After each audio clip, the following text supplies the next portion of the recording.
Are we live? Is everything on? Can you hear me? Yep. All right then. Hello, everyone, my followers of darkness, shadow scavengers, and villainy aficionados. Welcome, bienvenue to another Shadow Council episode.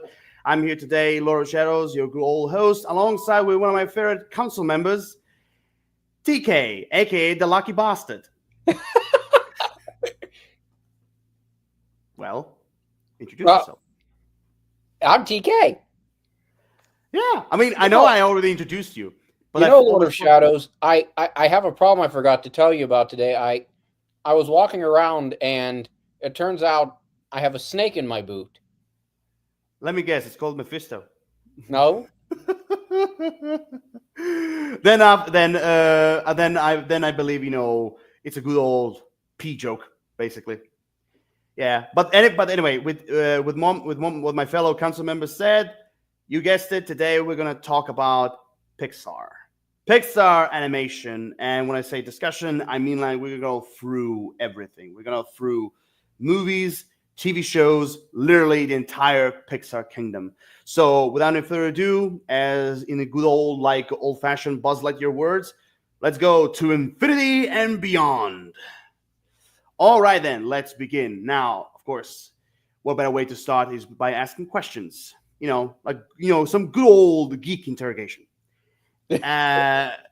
Okay. So I wanna start first. So let me ask you. I want to ask you something, TK. Like, what was your ever first Pixar experience? Like, very first Pixar experience. I think it was either Toy Story or A Bug's Life. Hmm. Um, which came out first? I don't know which came out first. I'm gonna say Toy Story. Um, I'm gonna say Toy Story. I think. Okay. I mean, fair enough. I mean, the point is which you can easily remember the most. Let's put it that way. So you're going with Toy Story. Yeah, I'm gonna say Toy Story. Okay, fair enough. For me personally, was none of them. Wasn't Bugs Life, wasn't Toy Story. For me, as far as I can remember, for me it was Finding Nemo. Oh, That was actually kind of like my very first introduction, as far as I can remember, when it comes to Pixar. So Finding Nemo was my introduction to Pixar. I mean, okay. Okay. Now, movie wise was Finding Nemo, but my very first introduction to Pixar was actually, how infamously Pixar did those shorts. yeah. Yeah. Well, the the old man with the chest short. Yes. That Yes. was actually kind of like my introduction to Pixar. Yes. Because me and my friend, like when I was in elementary school, like we used to watch that short over and over again. Like I'm not kidding you. Even though the short was simple, but I always thought it was a smart short. We laughed our asses out. It was, for us, it was so hilarious. And we used to go back and forth, like even like fast forwarding or like backwards, like like it was so hilarious, I so always hilarious. felt bad for that old guy. I wondered if he had any friends.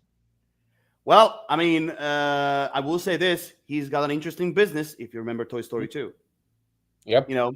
I do say he's got a very interesting and very money, very good money in business. That's for sure. But anyway, yeah, going back to like Finding Nemo was my introduction. I mean, I used to watch that movie in the Creation dub, and usually that was the time when Creation dub actually was something before it went to shit. Yeah, but it was my very first introduction overall to Pixar, so I'm going with that.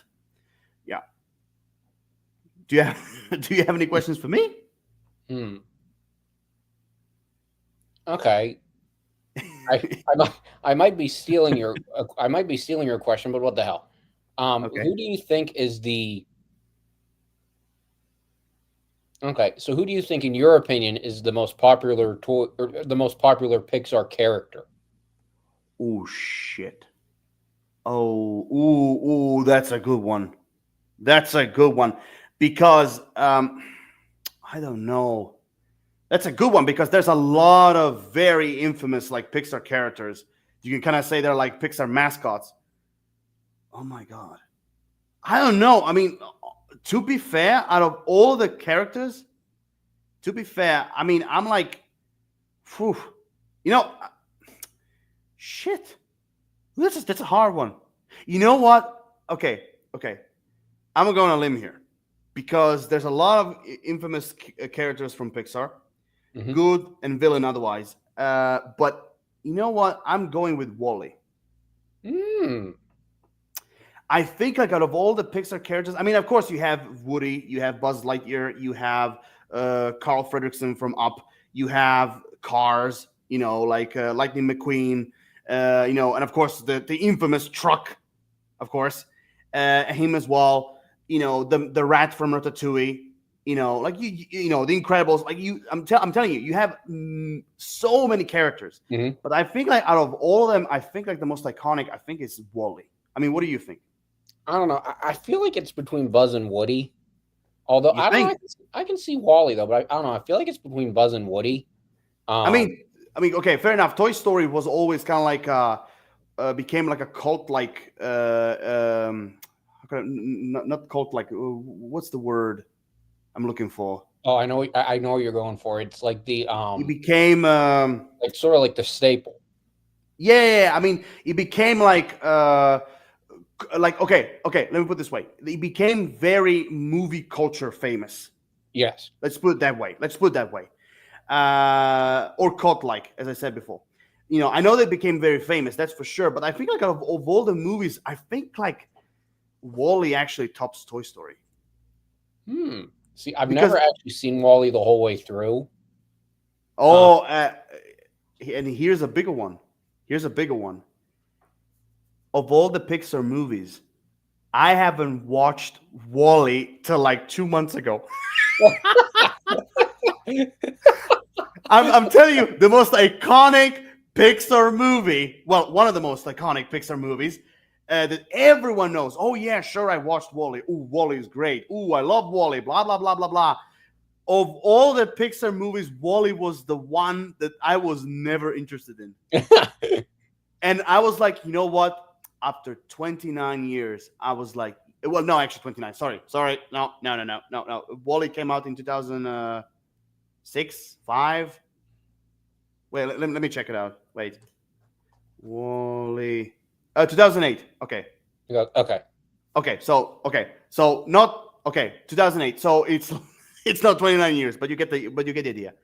Like almost like for so many years, I was like, you know what?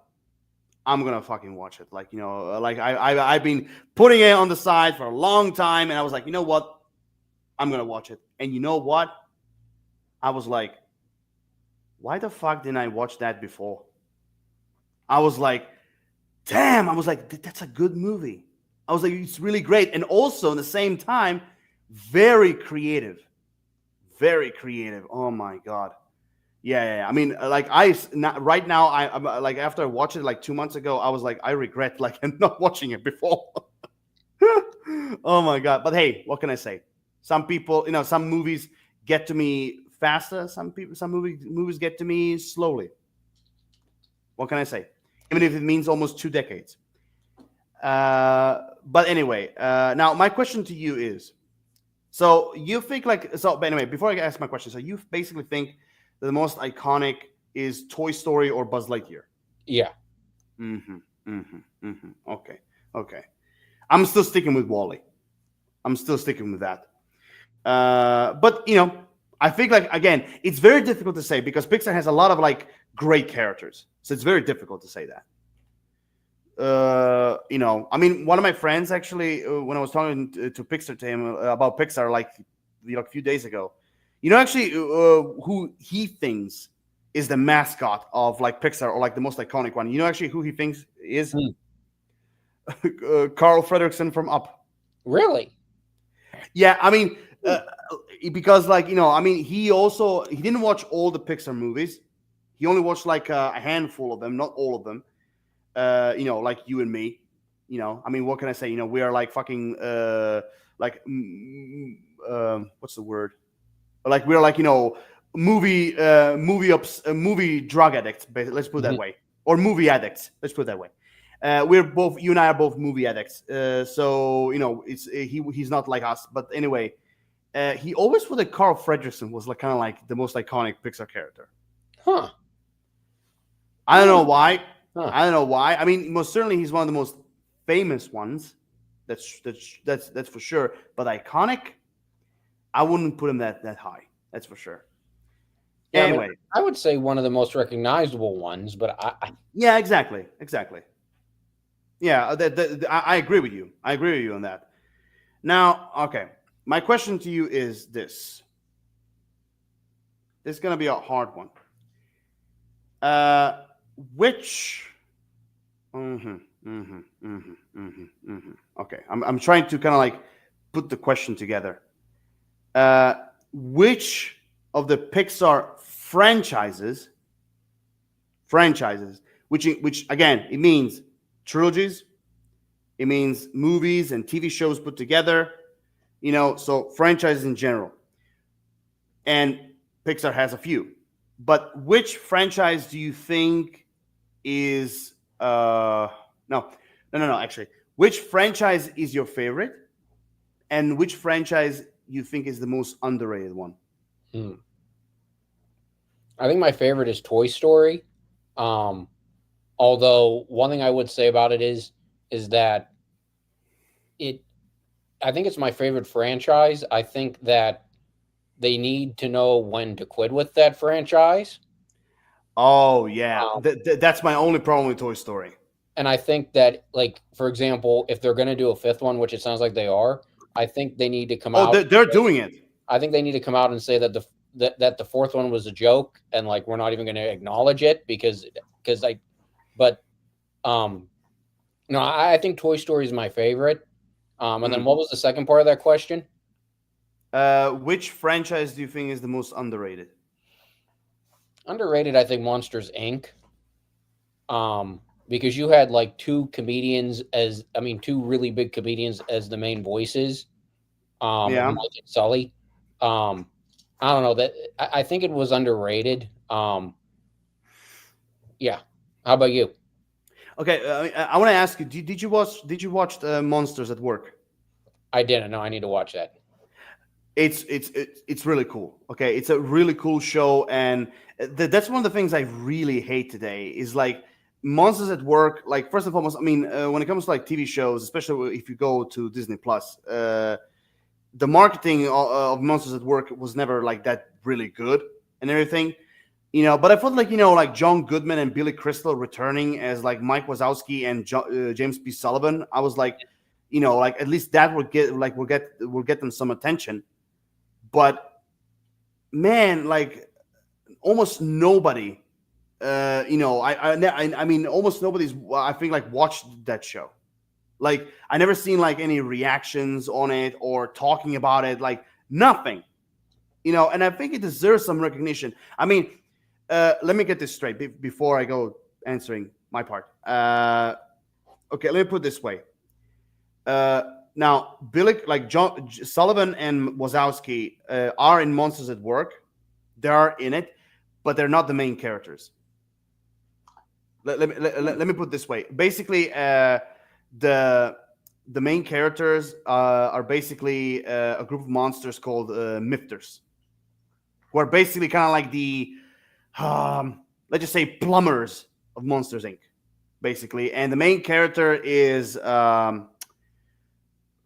shit, I forget his name right now, but like basically the main character is this young monster who graduated from Monsters University to become a scarer, and then basically after the whole shenanigans in the first movie, they're like he needs to be from a scarer to a jokester.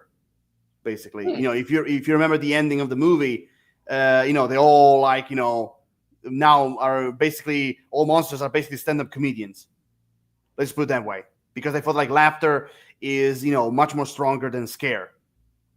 So again, so I mean, I will say this: Sullivan and Mike Wazowski, without kind of give you spoilers, Sullivan and Wazowski, like don't think of like don't think they're gonna be they're like their roles are like minor or cameos or anything. No, they're present in the show the whole time. You're gonna see them pop up like in almost in every episode. That's for sure. But but the main characters are, like I said, these monsters, these mifters, and this young scare. Those are like the main characters. But again, I know there are going to be some people saying like, Mike Wazowski and Sullivan, they're not like main characters. Like this show is bullshit or anything. But I suggest to you, to literally to give the show a shot. Is Mephisto in it? Well, one of his identities is in it, but you have to wait until season 2. That's for sure. Yeah, I mean, again, like the show itself has so many returning characters, new ones, and what I also love is they explore a much more bigger world of Monsters Inc. So I think like you'll find the show interesting. Each and every both seasons have like I think like 10 episodes. So I hope you're gonna like it. I really do.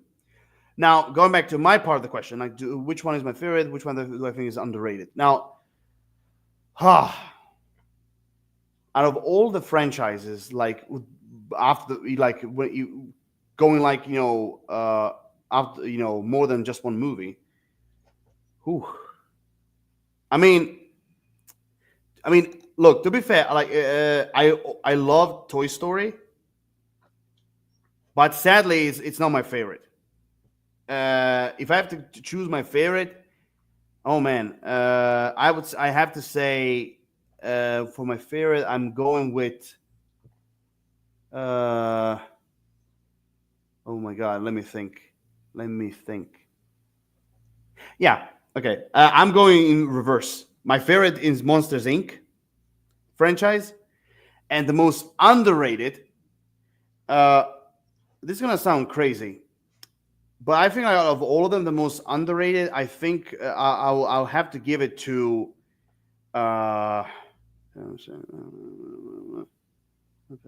Okay.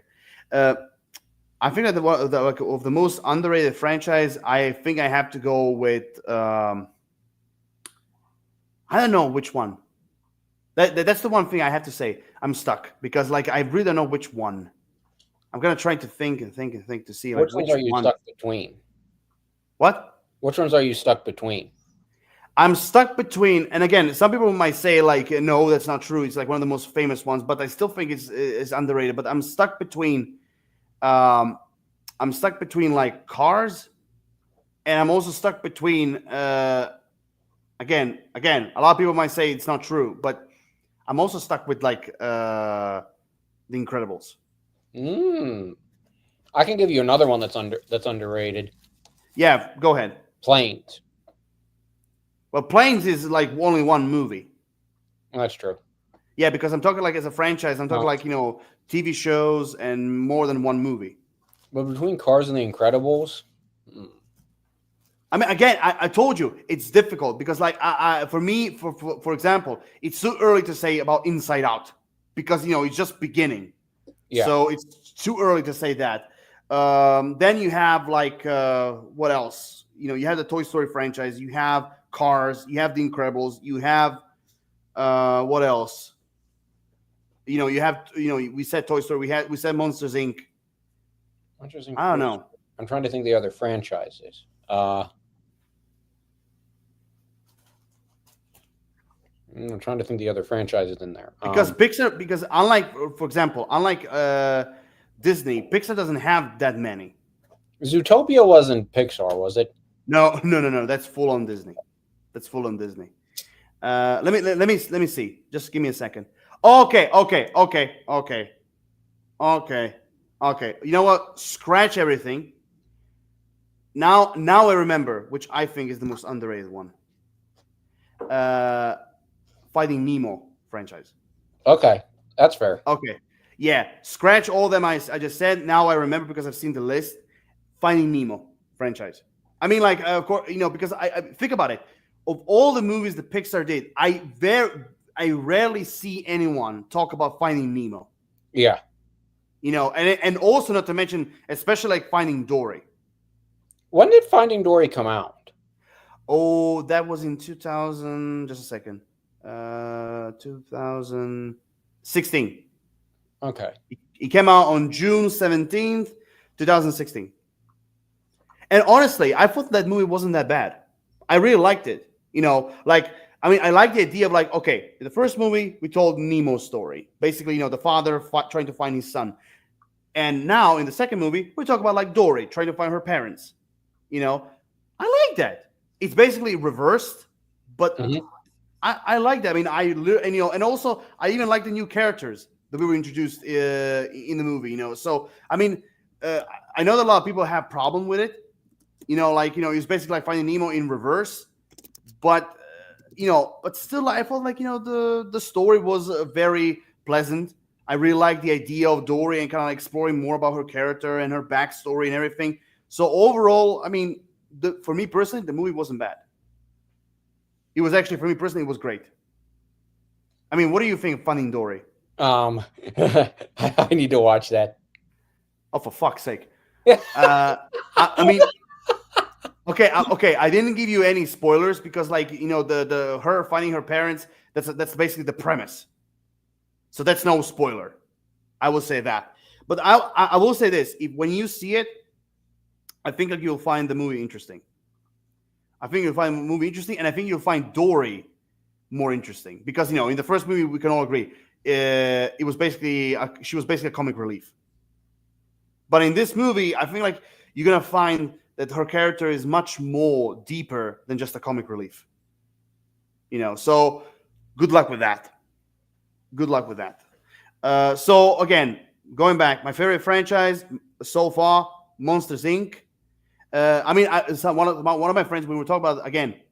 It's the same guy, but like we were talking about Pixar, he thought I'm gonna say like, oh, my favorite franchise is The Incredibles, because of superheroes, supervillains, and all of that. But I was like, yeah. I mean, it's a great franchise. Well, part of a trilogy. Let's put it that way. Mhm. But you know, the reason why it's not like my number one because when they announced Incredibles 3, it went down because I want to see how the third one is, and then I will see if it's gonna take Monsters Inc.'s place.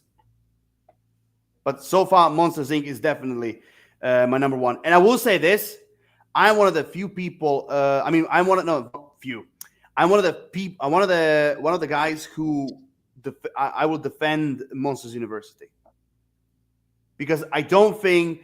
Okay, is it like as cult like classic as the first one? No, but I still think it's a great movie, and I still think it's not that bad as some people say, because a lot of people say, oh, it's downgraded from the first one and everything. For me personally, it wasn't. I mean, what do you think? I haven't seen that either. Oh, for fuck's sake! What the? Okay, I have a question for you right now. Why the fuck are we doing Pixar if most of the movies you haven't watched yet? Seriously. Ah! Okay, I mean, seriously, you're literally like twisting my balls right now. like literally, I'm like, okay, how the fuck I'm gonna lead this right now? Jesus. I mean, see, you're unbelievable.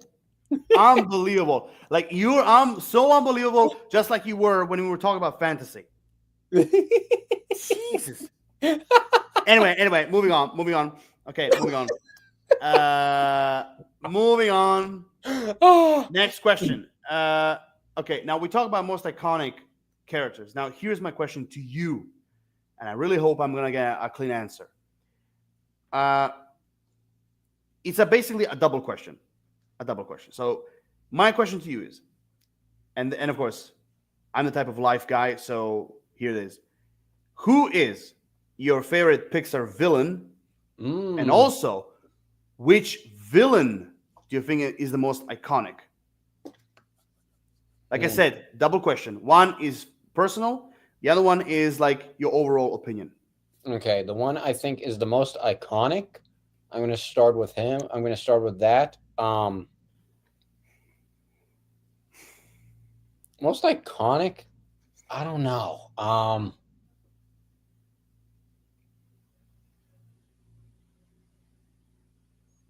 Hmm. I think my favorite is Al from Toy Story 2, because I like Wayne Knight. No, actually, no. No, wait. The Prospector. The Prospector. He's my favorite. Stinky Pete, Yeah. Um. Most I Kelsey Grammer. I mean, come on. Yeah. I didn't even realize it was Kelsey Grammer like 2 years ago. Oh, come And like on! Like I looked up his the voice cast is list. iconic. I looked up the cast list that I saw was Kelsey Grammer. I was like, shit! I didn't know he was in that. You know, I will say this: I've seen a lot of people criticizing Stinky Pete's voice choice because they felt like oh, he's gonna sound like those like Wild West Southern like gold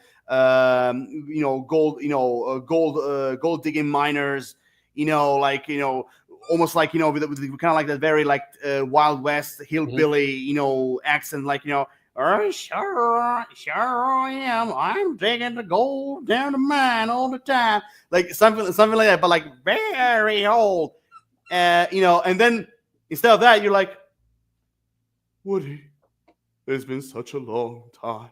I'm like, that is a kind of like weird for a character like that, But in a crazy way, it fits. It fits. Most iconic. Wait, did I say my favorite? Was that my favorite or the most iconic? You said Stinky Pete is from Toy Story 2. You said he's your favorite. Okay, so most iconic. Um. Hmm.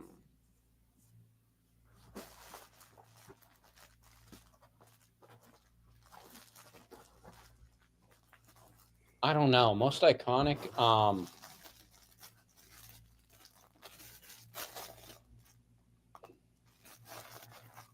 I mean, to kind of make it easier, which one do you think is the most iconic? Um. Maybe Sid. No.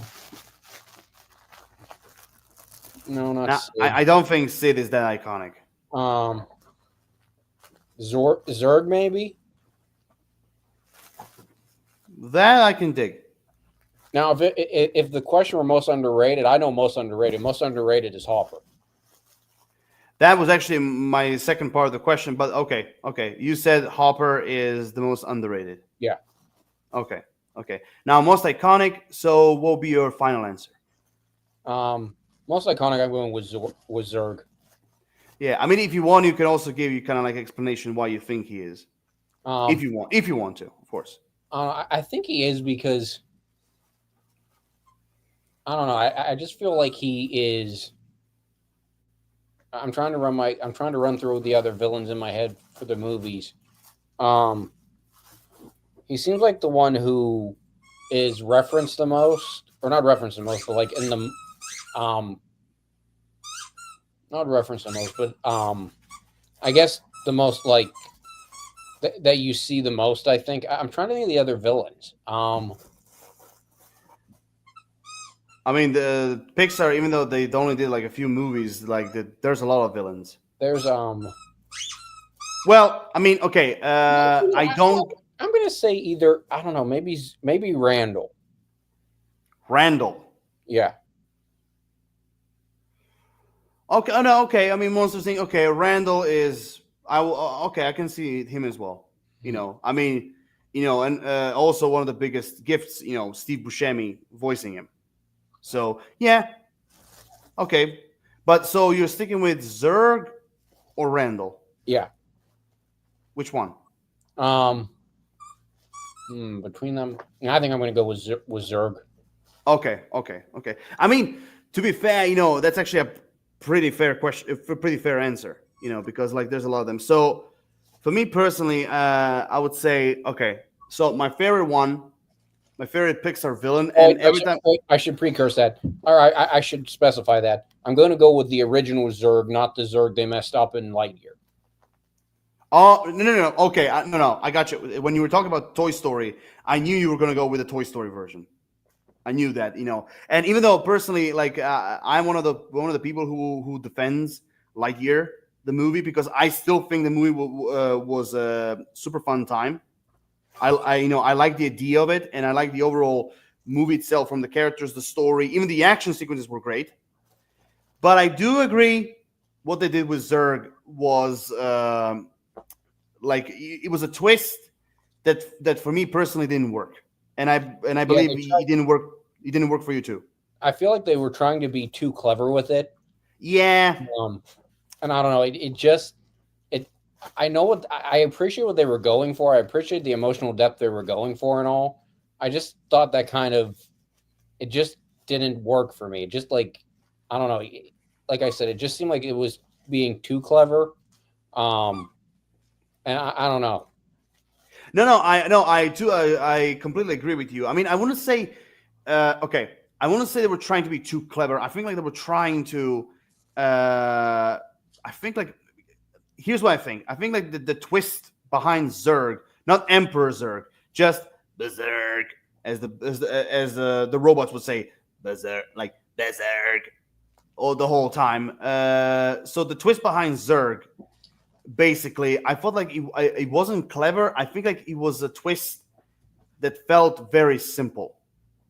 I thought the twist was very simple. Like, something that, I think like, I mean, it is an idea that I think personally, when you have like a writer's room, when you're trying to like, create a story, I think like it's one of those ideas that you say immediately at the beginning of the basically writer's room talk, basically.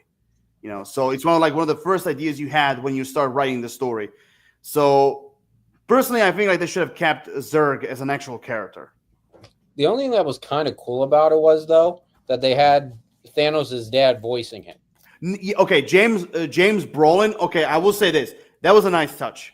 That was a nice touch, and honestly, I wouldn't even mind if he was like the actual voice of Zurg. Yeah, it wasn't the casting worked. I mean, it could have worked. It just I don't know. No, I totally agree with you, man. I totally agree with you on this one because the thing is that for me is that, like I said, I didn't mind the design. I didn't mind the design, even though he kind of looked like a like a. Let's just put it this way: he kind of looked like Megatron's uncle. Yes. Basically, he literally looked like a transformer.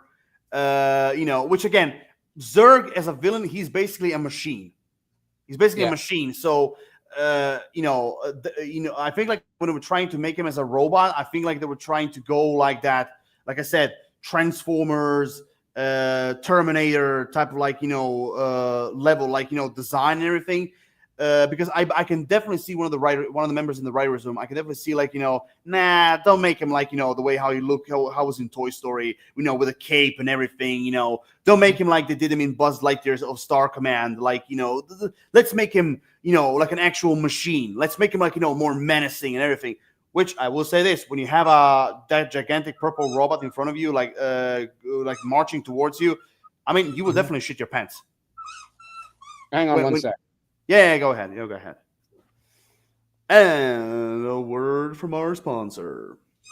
You're hungry? You don't know where to go? Well, we have a pleasant offer for you. Travel to Paris to try a new restaurant that came to town, La Ratatouille. Oh yes, very infamous from their rat chef.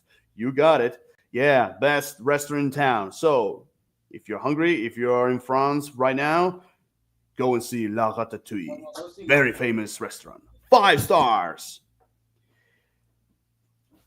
Boom, boom. And here ends the commercial. Thank you very much for listening.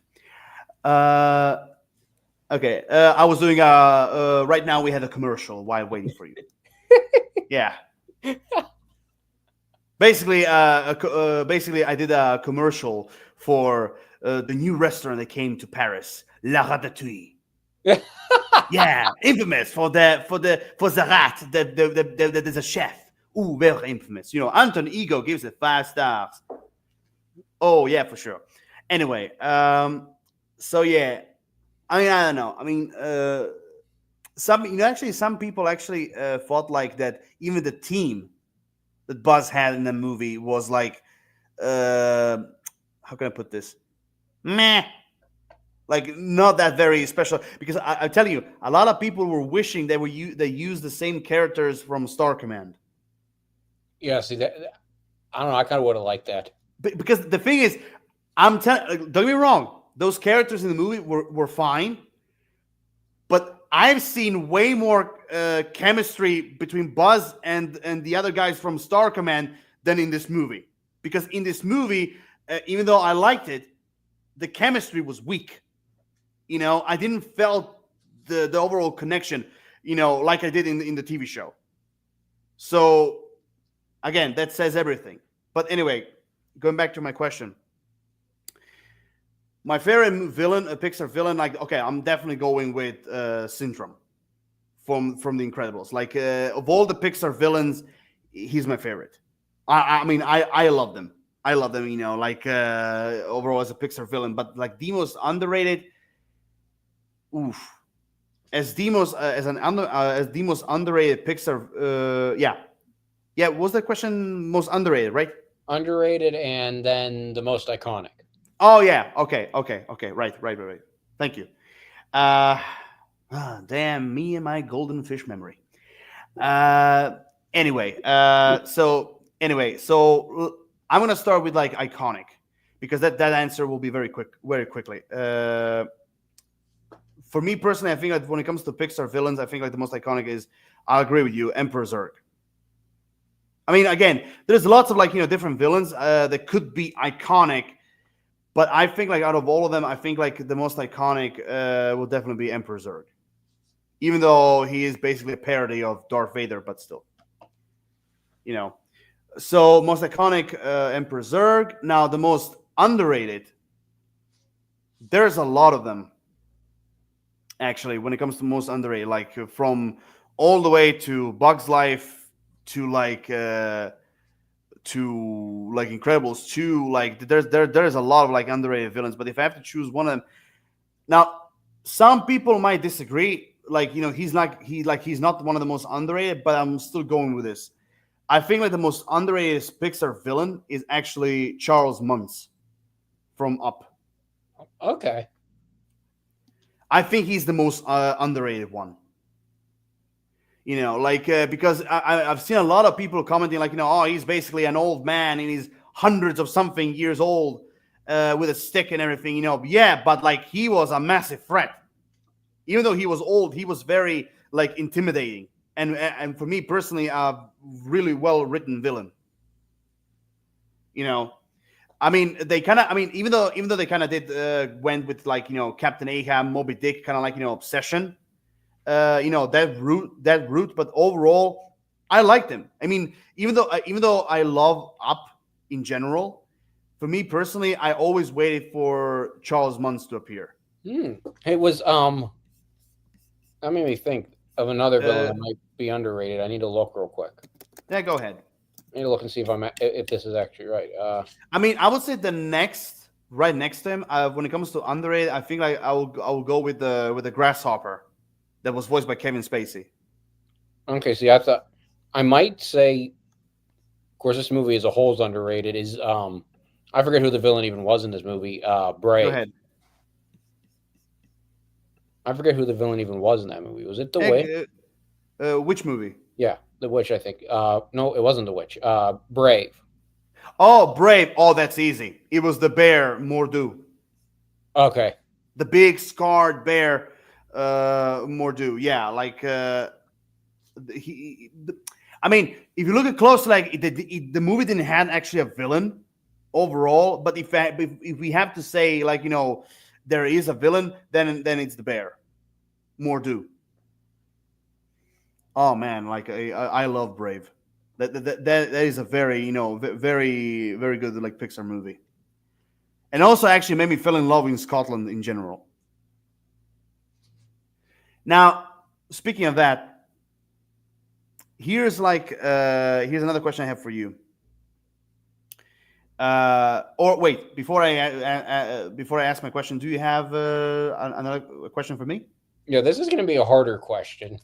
Go But ahead. what the hell? So both DreamWorks and Pixar use similar like CGI stuff, similar animation styles. Not Yeah. so. Which do you think does it better? You mean which one of them? Yeah. Oh, Ooh, that depends. Because even Pixar, just like DreamWorks, changed styles of animation. I'm not talking like a 2D, 3D. I'm talking like the style, like from the world, from the characters and everything. I mean, just look at, for example, Turning Red or Luca. Like they became they are very cartoonish characters. And before that, the characters were like, even though they were like cartoonish, but they were still like a little bit realistic. So it's very difficult to choose. I mean, again, it depends on like the artists who are doing the movie. Depends on the director, the direction, everything. Again, it's very very difficult to choose which one does it better, because both of them have like very like very different. How can I put this? Very different like animation skills, and and both of them are like very unique. So, again, I don't know. I don't know. Again, it's a very hard one because it depends. Literally, it depends. If you're gonna look like, uh, okay, let's just say from ants, like for example with Pixar, all the way from Toy Story to like, I mean, let's just say Pixar from like Toy Story to Lightyear, or DreamWorks from ants to wait, which was the last one? I think it was like How to Train a Dragon: The Hidden World, where kind of like when was the last one when they did like the all realistic thing. I think it was the last. That was the last one. I don't know. You know what? Like, you know what? I think it's a tie. I think both Pixar and DreamWorks. I think it's a tie because both of them, again, they have similarities, but in the same time, both of them have also different like types of style, and again, they changed the style of like character design and animation. So I would say it's a tie. Yeah, I'd agree with that. I think. Yeah, again, it's it's a good question. That's for sure. It's a very good question, but like it's a very difficult one to answer. Very difficult. So here's my question to you. Um, do you have anything more so far? No. Okay. So here's my question to you. Which Pixar movie? Okay. 3 parts question. Which Pixar movie is your favorite? Which Pixar movie do you think is the most iconic, and which Pixar movie do you think is the most underrated? Okay. So 3 parts question. Favorite Toy Story 2. Okay. Most iconic.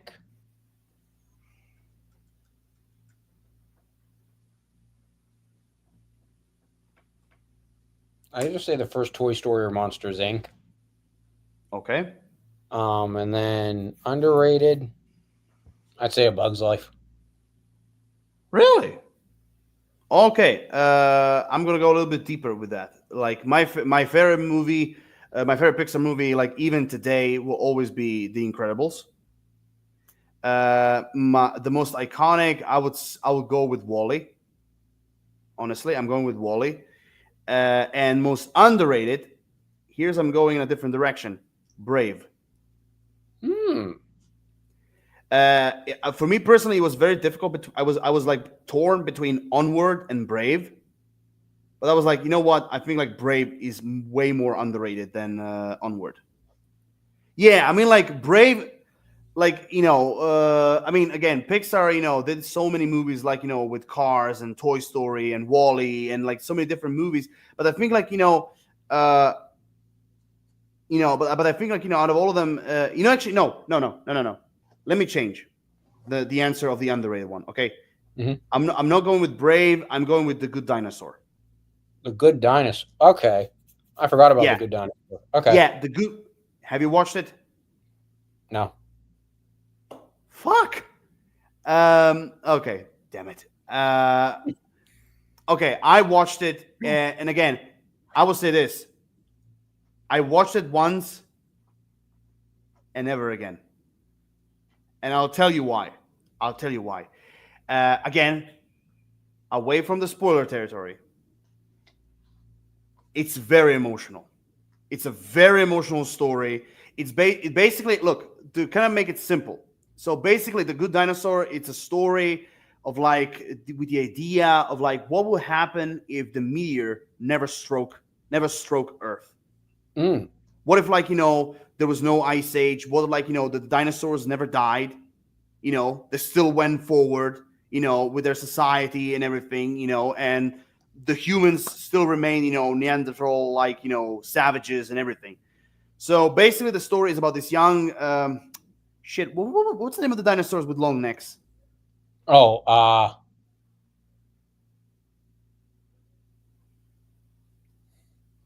was never good at that. The only ones I knew is Tyrannosaurus Rex, but that's not the one. Let me see. Okay, I found it. Apatosaurus, I think. Apat. How do you pronounce that? Apatosaurus or something? Like seriously, I don't know how to pronounce that. But like anyway. of course. So anyway, let's say it's the dinosaur is basically one of the long necks ones. Okay. Let's say long necks. Okay. So basically, the main characters are this young dinosaur. Like 11 years old actually, 11-year-old dinosaur, who's part of this like long necks dinosaurs, and the other character is like a young savage, like a Neanderthal like kid, basically that he meets in the way. And basically, the entire story is basically their journey. Basically, like when they got like basically separated from the like the dinosaur got separated from the family because of like a storm. Without going into details. And basically, the entire movie is basically the dinosaur's journey to kind of like go back to his family, basically. Okay. Now, I'm trying to be as simple as I could because, like, again, I don't want to go into spoilers. Even though I will say the story is a bit simple, but it hits hard. Oh my God, the movie hits hard. And like the ending, I don't know how much, I don't know what kind of an emotional level you are as a person, but the ending of the movie fucking destroyed me. It destroyed me. Like emotionally destroyed me. And I was like, okay, you know what? I'm never watching this movie again because like emotionally it destroyed me. And I was like, I cannot go through this again. So overall, I think like I mean, I see a lot of people criticizing The Good Dinosaur, like it wasn't a good movie, it was very simple, blah blah blah. But honestly, I would tell these people like give it another try, because this movie for me personally, it's like one of the most beautiful Pixar movies ever done. Even though some people would disagree with me, but I think it's very beautiful. I like the story. I like the overall idea behind it. I like the journey. I love the chemistry between the Neanderthal kid, and the dinosaur. Very emotional movie. So overall, I think like The Good Dinosaur is, for me personally, the most underrated one. That's for sure. Yeah. But now I want to ask you another, like, let's just say it's a futuristic question. So the upcoming Pixar movies that we have Elio, we have Hoppers. If you have followed my news, I think you kind of get the idea of what Hopper is all about. We have Toy Story 5, and I still think why. And we have The Incredibles 3. Now, of all the 4 movies, which one are you most excited for?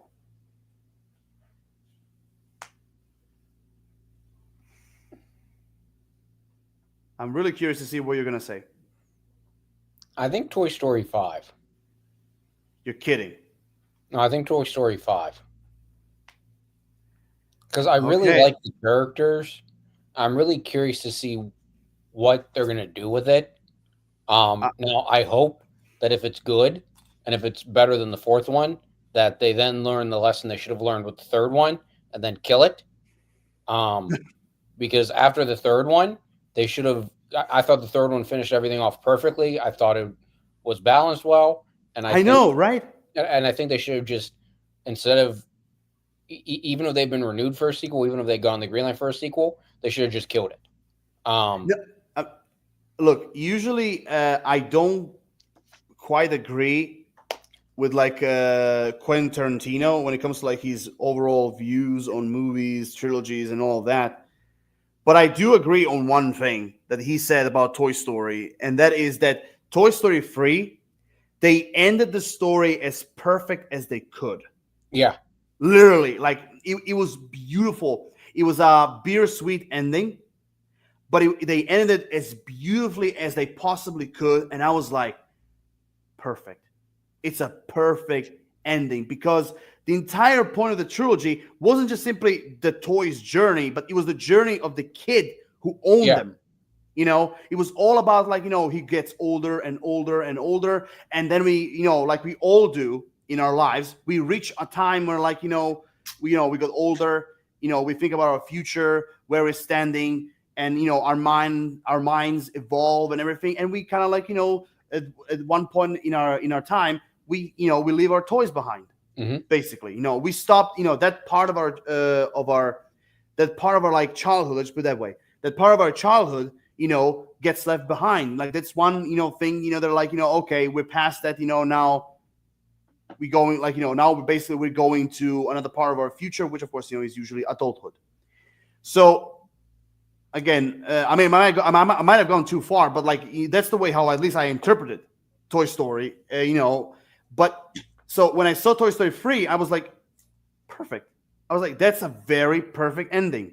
The way how basically he goes to college, like I said, he got to that age where you're leaving your toys behind and everything, and then like the oh my god, the ending where he played with the kid with the toys, playing with them one last time, and then basically he goes to the car. He told them like, hey, please take care of these toys for me. They're very precious. La la la.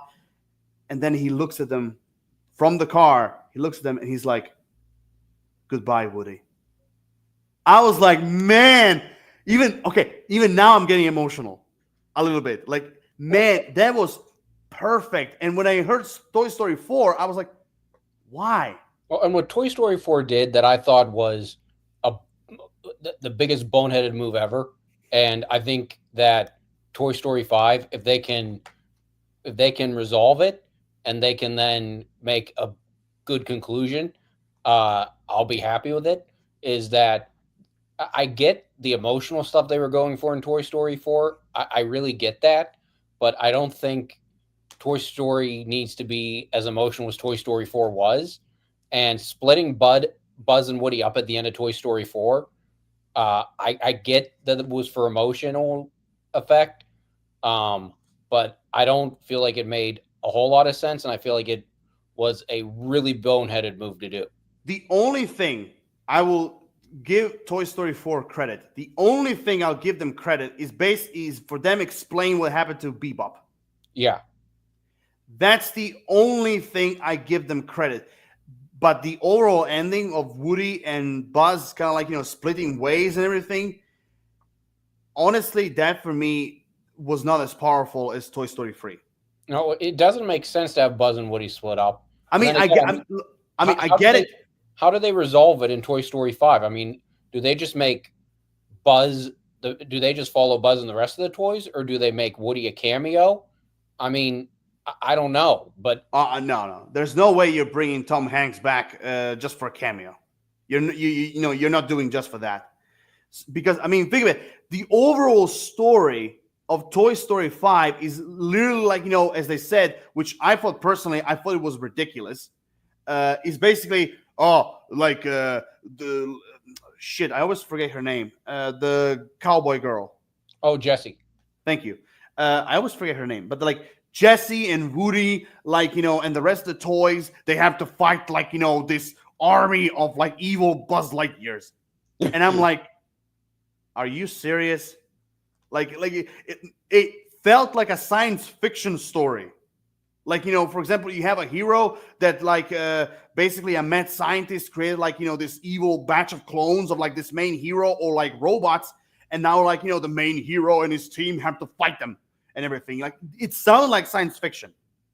And I was like, really? Like that's the best they could come up with? And I'm like, them fighting evil Buzz Lightyear like copies? I'm like, I'm like, I don't know. I mean, look, it's Toy Story, and I'm like, look, I'll give it a watch, but honestly, I mean, I'll be way more interested in like movies like Elio or Hoppers than Toy Story 5 because I really didn't like the idea of the story. Because I mean, Hoppers, the new the new Pixar movie that we're talking about, like in the presentation, has a way more interesting story, Pixar like interesting story than Toy Story 5. You know, like for example, basically the mind of a girl gets transferred into a hamster, to to a cybernetic hamster. And I was like, for some people, like, it sounds simple, but I was like, okay, I'm in. Like, I'm really curious to see where they're gonna go with this. But like with Toy Story 5, I don't know where the fuck they're gonna go with this. I really don't know. I'm really hoping that Toy Story 5 is the last one. Honestly, because I think like enough is enough.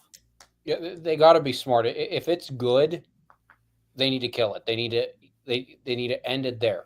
Look, I really don't know. Look, some people are making theories that like the first trilogy of Toy Story 3 ended, and then now they're trying to do another trilogy. Like, for example, like the first trilogy was like with the kid, and now like the second trilogy is gonna be with the little girl, basically. Now they're saying like, like some of the I've seen some of the guys on YouTube saying this theory that like, oh, the first three Toy Stories were like one trilogy, and this is gonna be like the second one.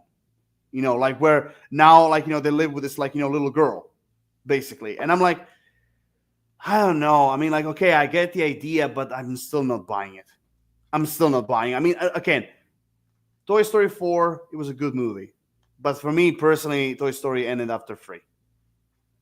I personally, like, I'm literally like Quentin Tarantino right now. I'm done. Like, I don't need to see anything else. So again, going back to my part, which of the movies I'm excited? Again, not surprising. Incredibles 3. That's the movie I'm excited. Like, seeing Brad Bird returning and also him writing the script, I'm like, fuck yeah. And and also this, the actors are getting older and older, so they have to, like, speed up their game, basically. So, but here's the thing. Now we know that Toy Story 5 and Hoppers are releasing in 2026, and Elio is going to be the only Pixar movie that's going to be released in 2025. Now I want to ask you, did you watch the Elio trailer? No, I need to watch that still.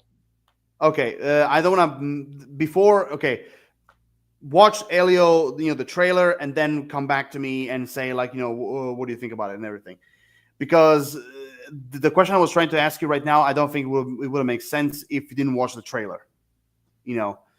Because I was kind of curious to see, like, which ones are you interested in the most, like Elio or Hoppers, but you have to watch Elio trailers, so But you can answer me that after the live stream if you want to. Here's a question for you. Yeah. Talked about before them, and I read this a couple. So Pixar is part of Disney, right? Mm-hmm. So I think I know your answer to this. What the Go hell? on. Go ahead. So you know what Disney has the rights to, right? What franchise Disney has the rights to? When it comes to Pixar. Well, what franchise Disney has the rights to in general? They have the rights to Dragon Ball. Oh, for fuck's sake. So could you see Pixar getting a hold of that and doing a franchise off of that? No. Some people said, oh, now that Akira Toriyama, God rest his soul, is dead, now they can do whatever they want. And I'm like, time out. You seriously believe? I'm just gonna say in general. Are people seriously believing that behind Akira Toriyama, like the people who now own Dragon Ball in Japan, are you serious? Are you people serious that that they're gonna allow Disney to do whatever they want with Dragon Ball? Forget it. They're not gonna do. They're like. There's no fucking way, or Shonen Jump or Toei Animation, there's no fucking way they're gonna allow Disney to do whatever they want. No way, because one of the things I honor the like Japanese studios is that especially when there's a what's the word? Especially when there is like a franchise that that the writer basically passed away and everything. The one thing I do respect them is that they honor it. They respect it. They respect like the creator's legacy. So the last thing they're gonna do is basically let Disney do whatever they want. So again, my answer is no. Yeah, I agree. I No. don't think that would work. I just don't think that would work as a Pixar property. I also don't think the animation they could translate the animation well enough in Pixar. I mean, Um, I've seen some like 3D fan art, like how they would look like, but still, I wasn't buying it. Like it felt wrong to me. yeah, But I don't think that would work. again, that doesn't stop them to make a martial arts Pixar movie. They can still do it. You know, they could easily make a martial arts movie where basically, okay, like they took inspiration from Dragon Ball. Let's put it that way.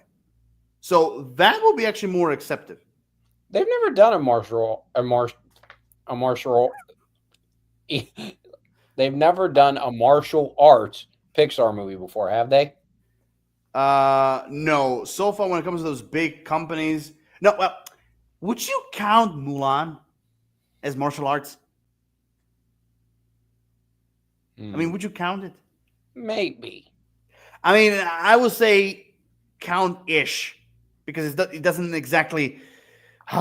It's difficult. It's very difficult. It's very difficult. But like But anyway, going back to Pixar, like I mean, they can do. Okay, I'm not trying to give them ideas, but like they can do basically their own kind of like Kung Fu Panda franchise. But instead of like doing anthropomorphic like animals, you can do like people.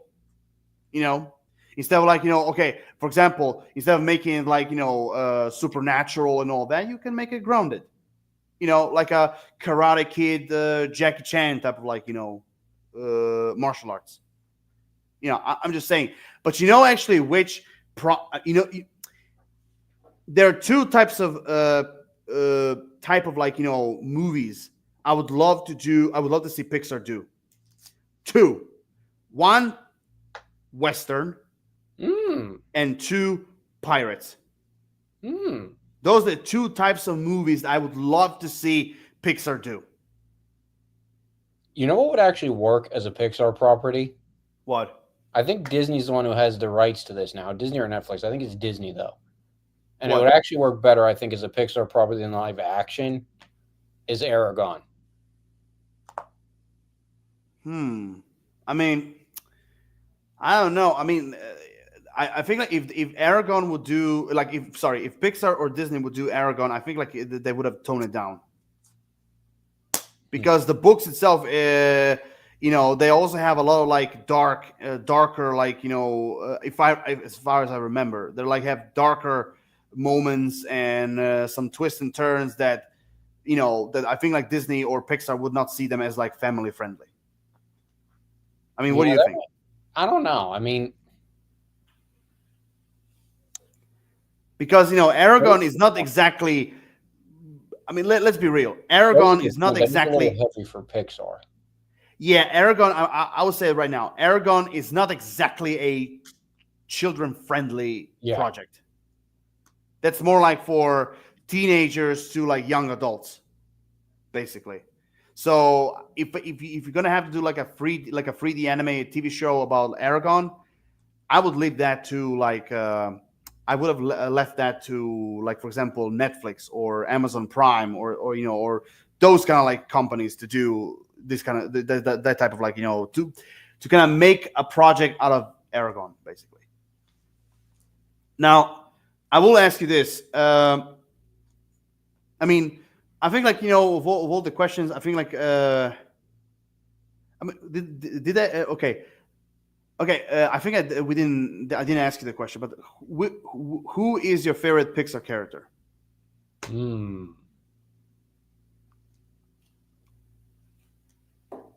That's a hard one. Try. I'm kind of curious to see what you're gonna what will your answer will be. I'm gonna go Buzz. Okay, sticking with Toy Story. Okay, for me that was always a challenge because there's a lot of like interesting characters Mhm. that Pixar did.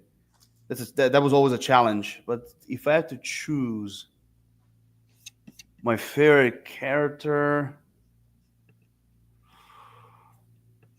you know what? I mean, it's a okay. It's a very unusual choice.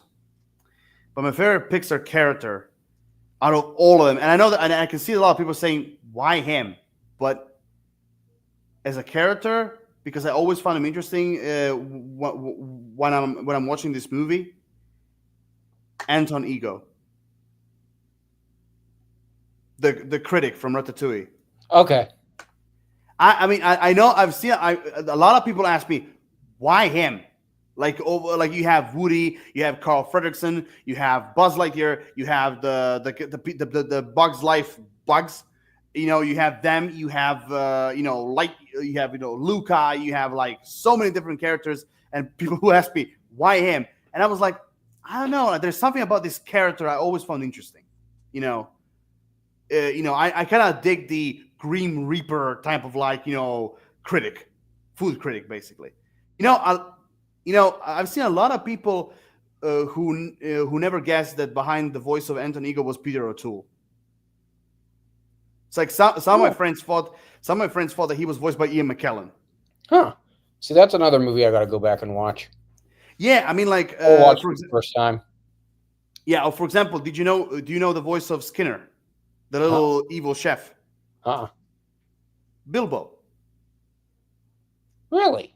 Yeah, I mean, not Martin Freeman, older Bilbo. Huh. Yeah, yeah. Skinner was voiced by the original Bilbo Baggins. Mm-hmm. Then Anton Ego was Peter O'Toole. Do you know who was the voice of Chef Gusteau? Mm-mm. Everybody loves Raymond. Shit. Brad Garrett. Really? Yeah, he voiced him.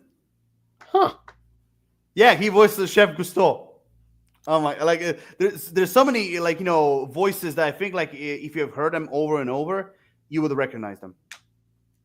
I mean, like again, to be fair, I'm not a big Peter O'Toole fan, but I immediately when I saw the English version, I immediately recognized his voice. And I felt like he was a very interesting choice for someone like Anton Ego because honestly, I would have seen like for example actors like Christopher Walken or Christopher Plummer or even like Christopher Lee to voice like Anton Ego, because the type of character he is and everything. But Peter O'Toole, he was still a pretty nice choice. Mm-hmm. Peter O'Toole, an actor that is Irish, but he speaks like a true Englishman. I never understood that. But anyway, so that's my favorite character. Now, whew, okay. Now here's a little more challenging question. Which is your favorite Pixar movie? But hold on. Which is your favorite Pixar movie, but story-wise, like how the story is written.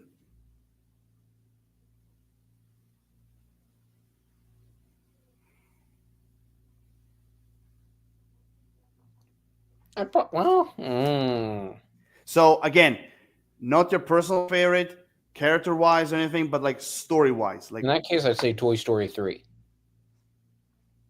Okay, I respect that answer. I respect it. Because I think it had a good it was a good ending to the trilogy story wise. It hit all the notes it had to. I think it brought back some characters from previous movies, like cameos that were kind of cool, like Sid as the garbage man. So yeah, I think that movie. Okay, fair enough. For me, story wise, it was very difficult. It was very difficult, but for me, it's a tie. I would say I will call it a trifecta. Basically, it's a trifecta between uh, Incredibles, the first one, Ratatouille, and Toy Story 3, because all three movies had a really good story, brilliant ideas, very creative. So, so if I had to choose between all three of them, oh, you know what? I'm gonna join your boat. I'm going also with Toy Story 3. Yeah, I I need to think watch like that. the story. I think like it's one of the strongest stories I've ever seen. Pixar do. I need to watch Ratatouille. I've never seen that one. No, no, no, no, no, no, no, no, no, no, no. You're not. I'm not buying it. I'm I'm serious. not. I've never actually seen it. Oh my. What I'm thinking right now, it's a good thing I wasn't there where you are, because I think like I would have either strangled you to death or beat the crap out of you, including your dog. No, no, no, no, no. You know what? I love dogs. He'll be spared, but I will make him watch. I mean, seriously. Okay. I mean, seriously. Besides Toy Story, please. Which other Pixar movies did you watch? Uh, Besides Toy Story, Monsters Inc., Okay. Finding Nemo. Okay. Um, Let me think. Okay. Finding Nemo, No, Toy Story. okay. Look. Like, let me make it easy for you. Let me make it easy for you. Just a second. Before we go any further, okay. Let me put this. Okay. Let me help you. Okay. Toy Story, first one. Yes. Okay. Bugs Life.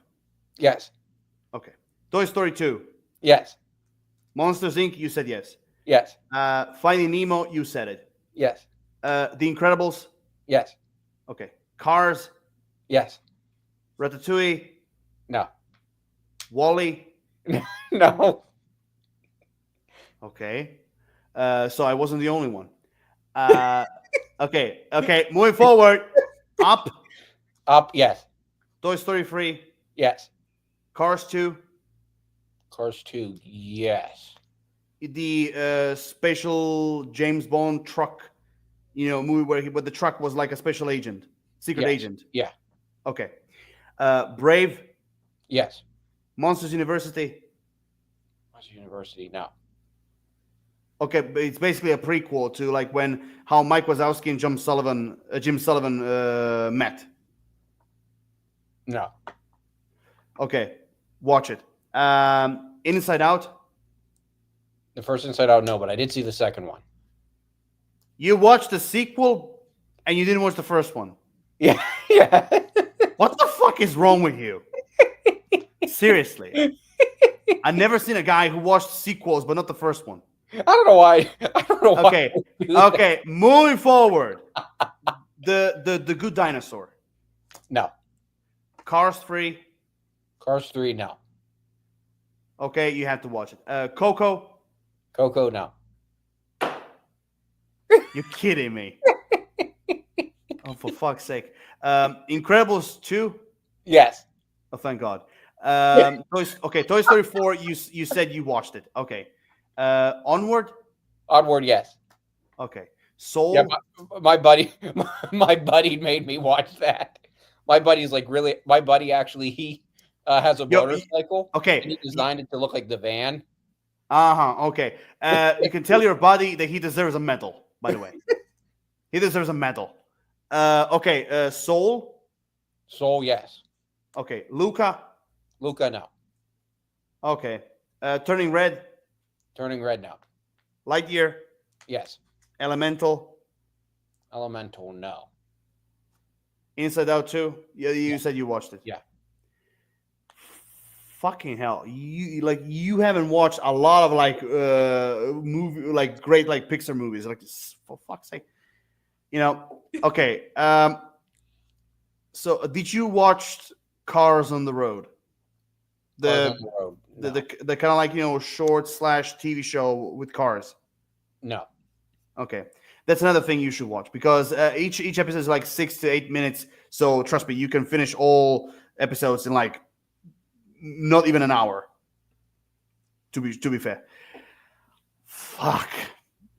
Jesus, like I don't know how to go with this. Like seriously, because it kind of makes sense why you're speaking about Toy Story the whole time. Because like the majority of the movies you didn't watch. Fuck. I really know. I mean, I don't know where to start. I'm talking like about Ratatouille, La La La, and yet like I didn't watch it. I don't know. I really don't know what to say. Wow. Okay, so your homework. Every single movie you said no, you have to watch it. Yes. Seriously. Like, am I the only one in the world who saw all Pixar movies? I mean, seriously. And by the way, Planes is not Pixar. Really? No, it's Disney. Huh. So there you know, so there you know, you knew an information that it was false, basically. Yeah. By the way, don't get my yelling personal, okay? Like I'm just letting out steam, okay? But that doesn't mean I'm angry at you, okay? Just so you know, like don't try to like say, oh, I'm insulted, I'm getting out. Okay, no matter. Okay, we're gonna continue with what we got. But I think like of all the movies that you haven't watched, I think like Coco. I think like you'll definitely like it. And I think you're gonna like Luca as well. But I want to ask you said you watched Soul, right? Yes. Do you agree with me on this one? Like, do you agree that Soul is a movie that is too intelligent for children? Yes. Because me and my friend, we watched Soul when it came out. When it came out on digital, we watched it because it came out during COVID, right? Mm-hmm. So we watched it like on digital, and when we watched it, I'm like, my friend was like, "Is this movie actually for kids?" Because like there's a lot of stuff in it that kids there's no fucking way they would have understood what is happening. Yeah, it was too intellectual, and I forget where I heard the comments. Somebody was talking about it on some late night show before it came out, and they said that the animation, everything, like it's so good in it that you kind of forget it's an animated movie. And I kind of got what they were talking about. It is. I think I agree with you. It is more on the mature side. I think. Yeah, I mean, it deals with concepts that I think kids don't necessarily really think about all that much. I liked it though. I mean, it's a good movie, but I agree with you. I think it is a little bit mature for like kids. I thought it was good though. No, I mean, no, don't get me wrong. Soul is a really good Pixar movie. I wouldn't go as far as say one of the best ones that Pixar did. Very intelligent, very creative. But I will say this: if you have parents and children watching this movie, this is a movie that the parents will get like from the beginning to from start to finish, but the kids will have no idea what is going on because like everything that is happening that happened in Soul, it just simply would have fly over their heads. Yeah, like because it deals like I think like a movie like Soul, I think like the filmmakers were like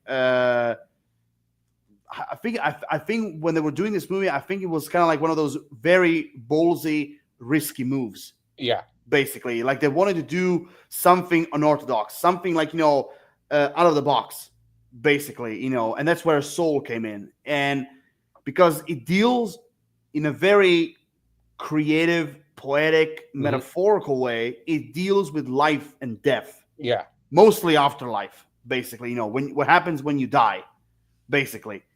And it deals in a way, and they did in a way, first and foremost, life and death and afterlife are three subjects, well, especially death and afterlife, are subjects that are not very traditional for kids, first and foremost. Especially when you're talking like, three, four, five, six, seven, like all the way to 10. They're not usually subjects for kids. I mean, Mhm. do you agree with me? Yeah. Yeah. So again, it's a movie that the parents would understand, but it's also a movie that the kids, all the way to the house, they will ask their parents like so many questions, Yeah. like what's happened, everything. And I'm really kind of curious to see how the parents felt, like basically telling their kids like well death this, afterlife that. Well, it was trying to talk about la la la la la. I think it would have been. I think those would have been very challenging conversations. That's for sure. Yeah, but again, don't be wrong. The movie's great, very creative, very metaphorical, very very interesting perspective and point of view on life itself and death. And how we live it. And how that we should grasp every moment that Hmm. we have. To enjoy life. Before time's out. Let's put it simply, and all of that. Like, I do agree. The movie overall is very creative and really good. Like me and my friend, we enjoyed it, but we said it before. It's not a movie for kids. It's way intelligent for them. I mean, besides Soul, of all the movies that you have seen, uh, do you think Soul is like the most intelligent one, or do you think there are others like very near his level? Mm. I don't know. I Um, mean,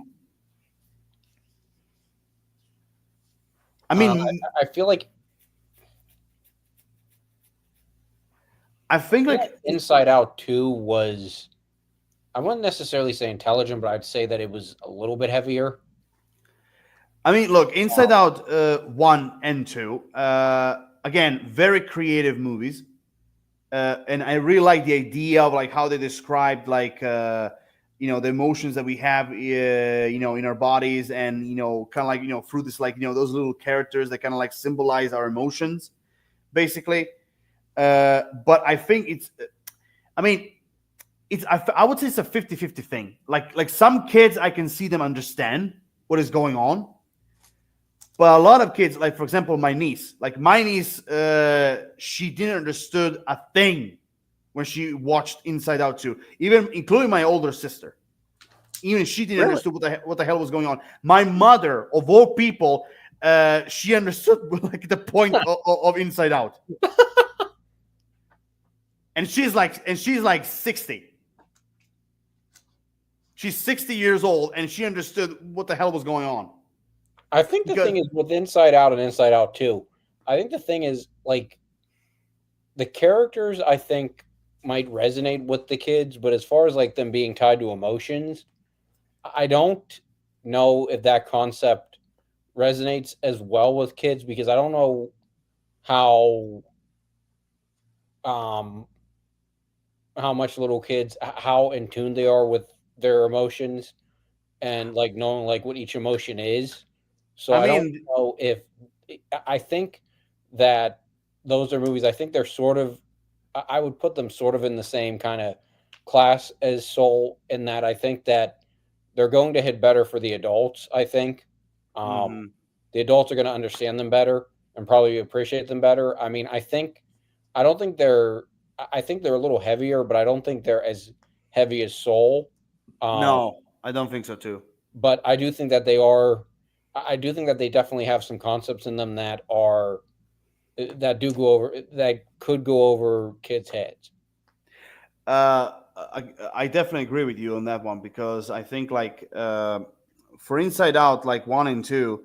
I mean, for example, my niece, like she understood the only thing she understood is basically the girl part, like outside basically the main characters. Let's put it that Mhm. way. Like outside the main story or the main frame. Let's put it that way. Like every single scene with the girl, like from the first movie and the second one, that's the only thing she understood. Like because there are things that like it's part of our lives, and also something that we all have been through. Boys and girls and all that. So that's the only part they you know they kind of like she understood.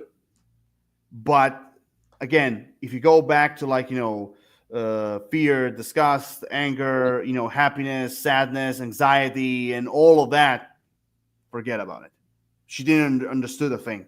Like I said, when my mother, my older sister, and her daughter, my niece, when they went to watch Inside Out 2, my mother was the only one who understood everything that was going on.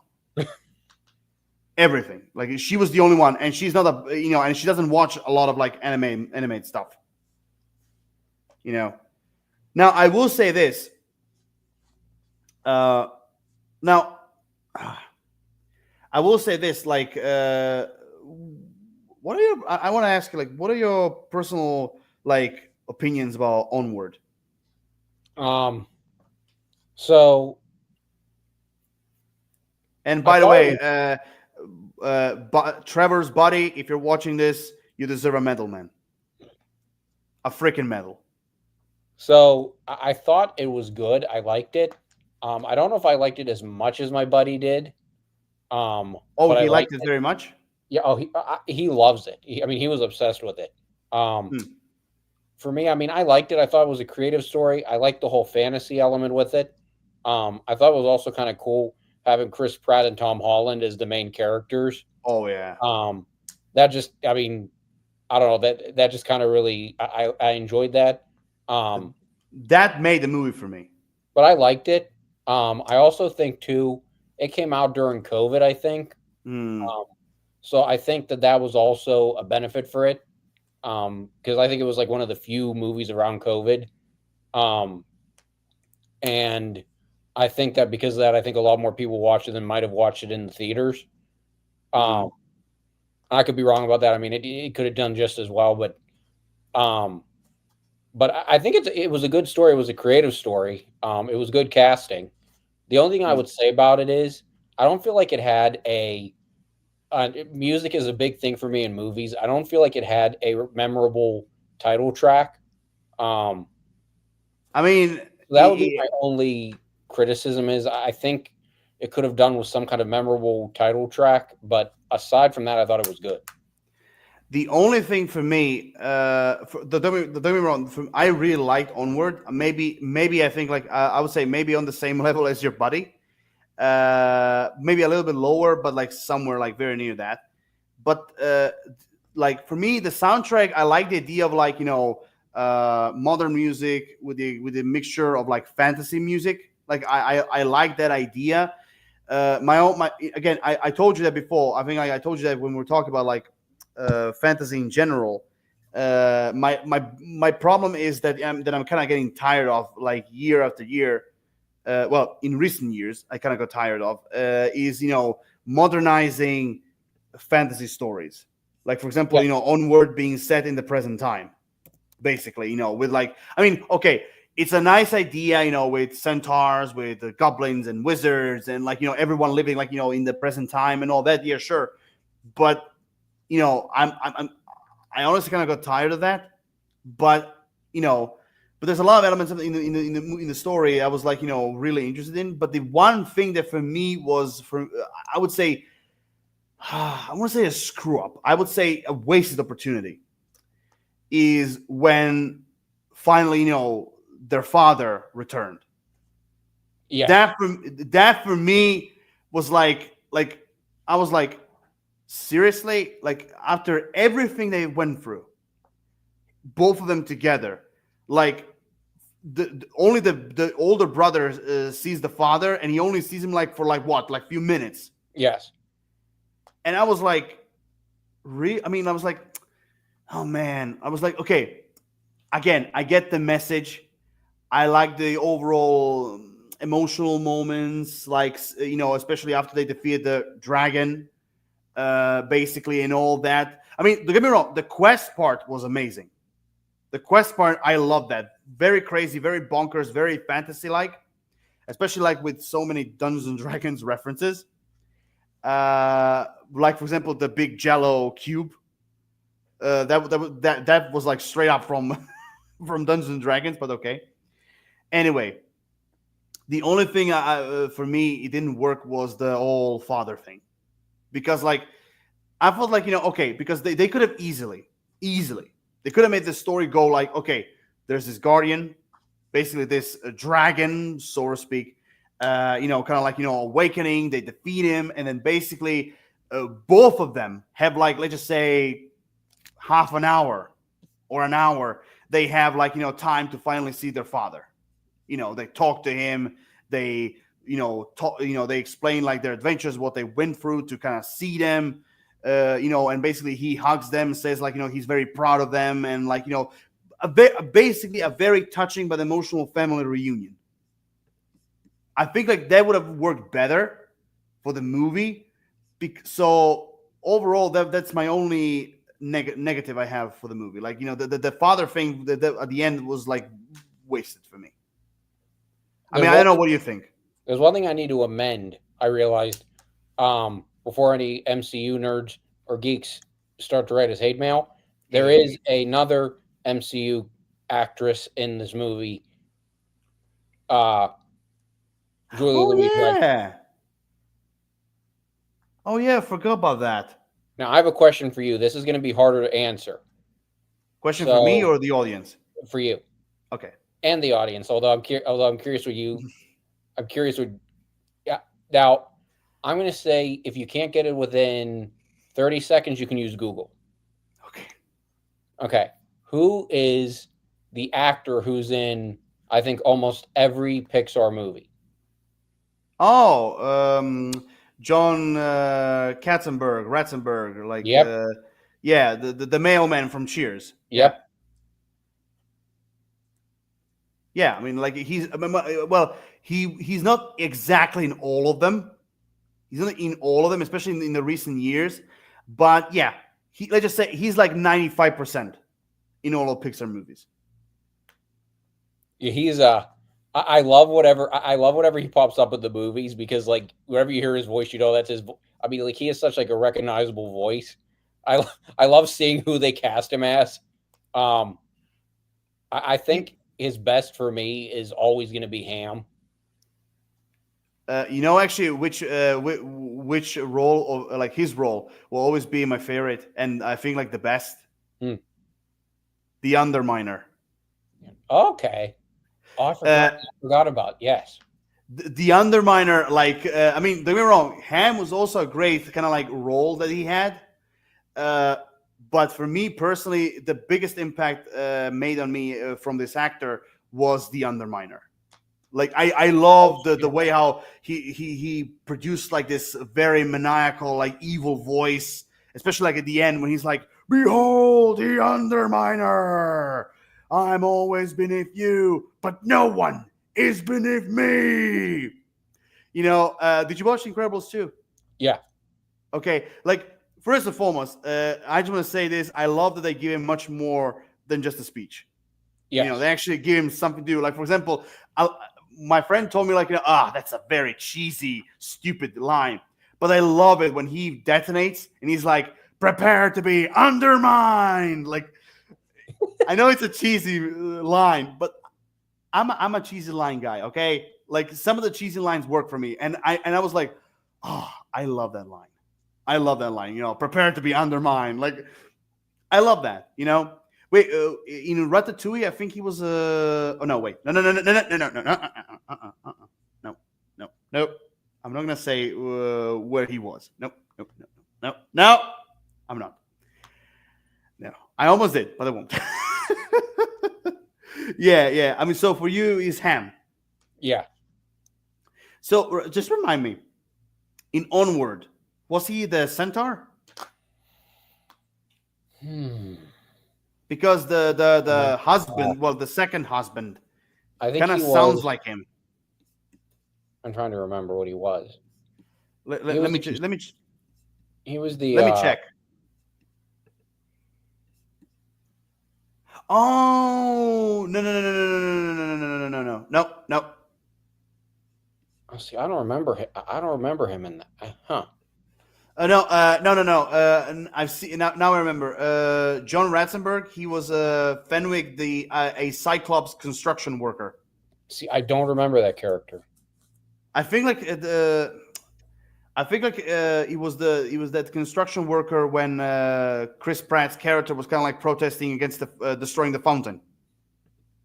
I See, think like he was one of those workers. I don't remember that character. Huh. Yeah, but did you also know that? By the way, did you also know that that was actually his last voice role before Inside Out too? Really? Yep. Huh. But I want to ask you this. I know because that's the one information I don't know. Why the fuck was he always in Pixar? I don't know. I mean, think about it. Think about it. He was literally the Stanley of Pixar movies. That's a good question. I don't know why he was always in Pixar. Was like Um, is someone like, is literally it literally seriously, guys? If someone in the comments, please like give us this answer. Why John Ratzenberg was almost always in every Pixar movie? Like did he had oh, a I don't. So this might be partly why. So he was included as a good luck charm in all the movies. I guess it started with Toy Story, because he was friends with, really good friends with John Lasseter. really? Yeah, Wait, John Lasseter wasn't he? Wait, he was. I know he was a Pixar filmmaker. I'm not sure which ones he. I'm looking to see. yeah, yeah. I mean, like, isn't he? Yeah. I mean, so okay. So you're telling me that he was kind of like a good luck charm Yeah, for them? Okay. So okay. Well, until 2020, and then he came back in 2024. yeah, Yeah, but so you think like one of the partially was because he was a friend of Lasseter, yeah. huh? Because literally, he is literally the Stanley of Pixar. I mean, he was the worker in he was like the worker in Up. You know, like who was like, "Hey, good morning, Mr. Fredrickson." You know, like when he was telling, "This is serious. He's out to get your house." He was also the ringmaster in Bugs Life. Oh yeah, I forgot about that. He was the ringmaster in Bugs Life. Then let me think. He was also that's the one. Oh my God, was he? I don't think he was in Brave. Brave. Let me look. Oh shit, he was. He was. Yeah, and also, I mean, come on. In the Car series, he was the truck that Yes. ride Lightning McQueen. Yes. That's the one thing I also remember. Oh, and of course. I mean, come on, Monsters Inc. Welcome to the Himalayas. Like he was the Yeti.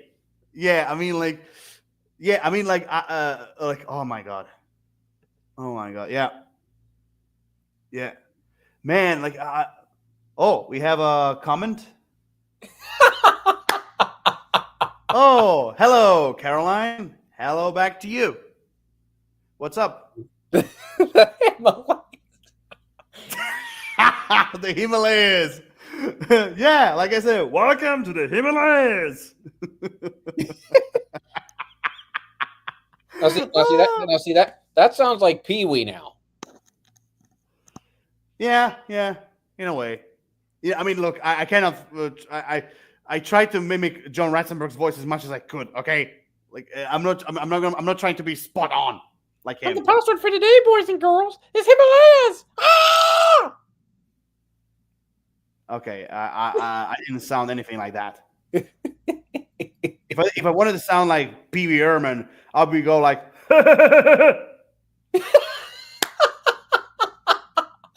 Our next live stream, you should talk like that the whole stream. Oh yeah, and basically my throat goes to hell. Sure, why not? Ah! Which reminds me, actually, since we're talking about John Ratzenberg, okay, so okay, calm down, deep breaths, in and out, Yeah. in and out, in and out. Okay. Now, okay, you told me that John Ratzenberg's like favorite role in Pixar was for you is Ham. Yes. Okay, mine is Underminer. Now, here's a little more difficult question. Which of all the actors that were part of Pixar, at least the ones you know, from Pixar movies that you watched, actually, which voice casting is your favorite? I think Tim Allen is Buzz Lightyear. Okay, fair enough. I will tell Fair you my enough. least favorite, which we might disagree Okay, on. go ahead. My least favorite was Chris Evans as Buzz Lightyear because I didn't really get the recap. I didn't really get it. I mean, for I me, think the voice didn't work as well as it could have. I don't know. I think like the idea was like because they differ, like like Lightyear, like they wanted to try to go in a different perspective, like Tim Allen voices like Buzz Lightyear like toy, and Chris Evans like voices a different Lightyear, kind of like Tim Allen is like the voice of the toy, and Chris Evans like the voice of Lightyear from, like, I don't know, a movie or a TV show. I kind of always saw it like that, basically. I kind of saw it like that. So again, I didn't actually have any problems with it. Let's put it that way. For me personally, like, of all the voice cast that were like in Pixar, I think my favorite one, again, it's a classic, but I have to go with John Goodman. Yes. As Sullivan. Like Finding Nemo and Monsters Inc. were my first like Pixar introduction. Monsters Inc. was like in the theater, and Finding Nemo no, wait, which one actually came first? Monsters Inc. or Nemo? Let me check, because I think I've screwed up my first Pixar experience. Finding Nemo 2004. Oh shit! Okay. I'm rephrasing the first Pixar experience. Okay. Sorry guys, it looks like I fibbled a little bit. Okay, so my first ever experience was with Monsters Inc. And then Finding Nemo. Like, because Monsters Inc. I remember seeing in the theater, and since it came out first, so that kind of goes with like as my Pixar experience. Sorry guys, my bad. I mixed up I mixed up the answer. Anyway, so I would say my favorite voice cast is John Goodman, because I felt like him as Sullivan, I felt like that was perfect. It really was perfect, and like his voice really fit the character. But now, to kind of join the fun, Caroline says it's okay. Thank you, thank you for the appreciation. Thank you, Caroline. So John Goodman as Sully came after John Goodman as Patcha. Then I didn't realize. So. I never realized that. Of course, I never thought about it. I guess that John Batcha, I never realized. Not Batcha, John. Okay. John Batcha. Okay, we have a new character. John Batcha. Yes. Nobody knows he was. Okay. Well, let me try that again. I was mixing up I put the two names. John Goodman was Patcha, and then he was Sully. Yeah, because The Emperor's New Groove came out in 2000, and then in 2001 was Monsters Inc. I never realized that John Goodman was in 2 Disney movies. Yeah, I mean, like, if you look at like John Goodman, like those 2 were not the only Disney movies he was. I mean, think about it. He was also the rich guy in Prince and the Frog. Oh yeah, that's true. He was in that, and he was also. I mean, I think there were other Disney projects he was in. I've never actually seen that one. Let me see. Oh yeah, he was in Jungle Book 2. He voiced Baloo. Oh, that's true. That one I saw. Yeah. But I've never actually seen Princess and the Frog, though. Fuck you. But I will say this. Please tell me you watched Jungle Book 2. Yes. Okay, thank God. can I be? I mean, I love John Goodman. I love him as an actor. I love him as a voice actor. But I think like I think he was miscast as Baloo. Because when I watched Jungle Book 2, I haven't seen I wasn't hearing Baloo. I was hearing John Goodman.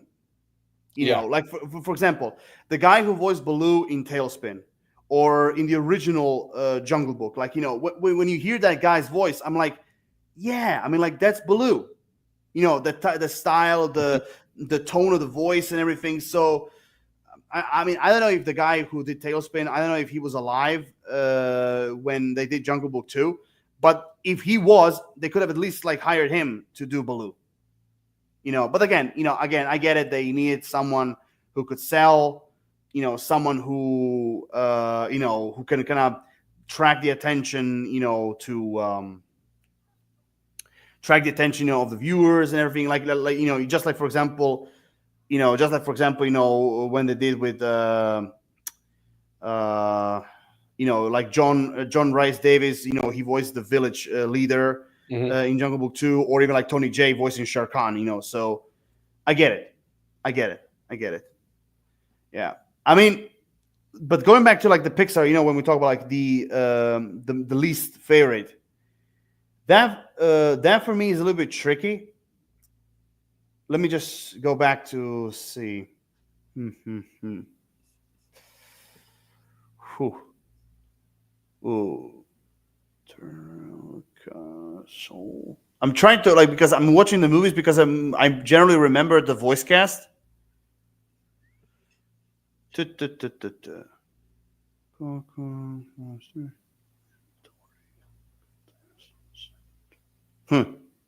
trying to think. I'm trying to think.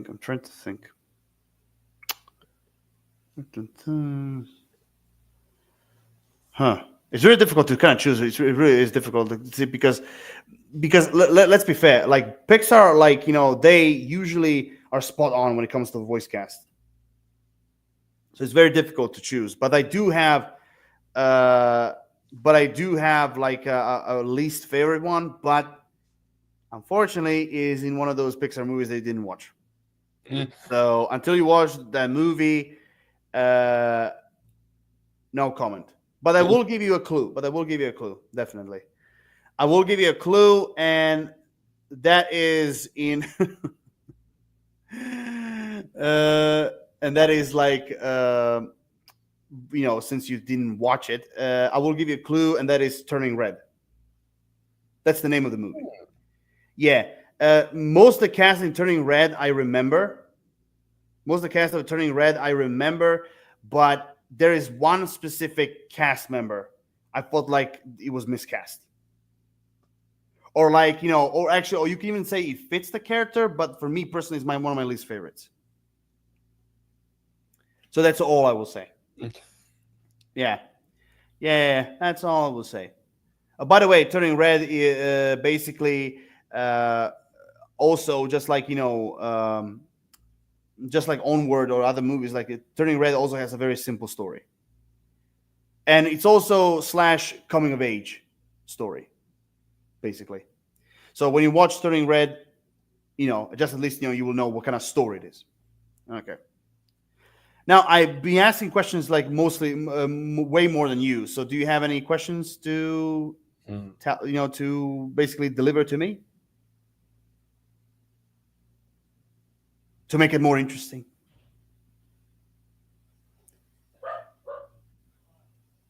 Let me think for a second. I'm trying to think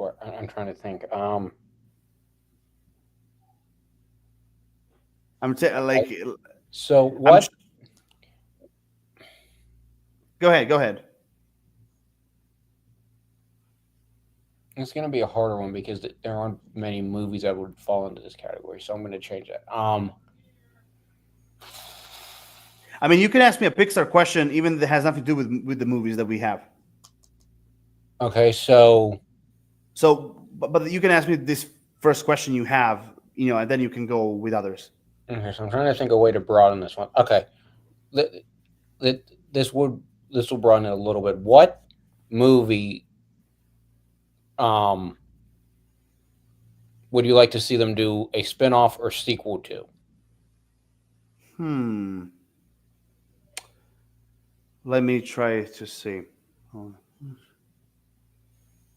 Oh, that's easy. Uh, The Incredibles, Frozone. Mm. Give me a full-on Frozone motherfucker Samuel L. Jackson movie. Like I'm gonna pay no matter what's the price of the movie ticket. I'll go I'd like see a it. Bugs Life one. What kind of a spin-off they can do with Bugs Life? I don't know, but I like to see them do a spin-off or sequel to that. I always felt that they could do they could have done some kind of follow-up to it. Mm. Um, I don't know, but that makes I me mean, think that that was one of my favorite parts of Toy Story 2 was mm, the end credits where they're doing like the outtakes, and they mm, have that one outtake that is like supposed to be like a Bugs Life 2. mm. Um, Interesting. but no, I kind of wish that that would be the movie I wish they do a spin-off of or a sequel to.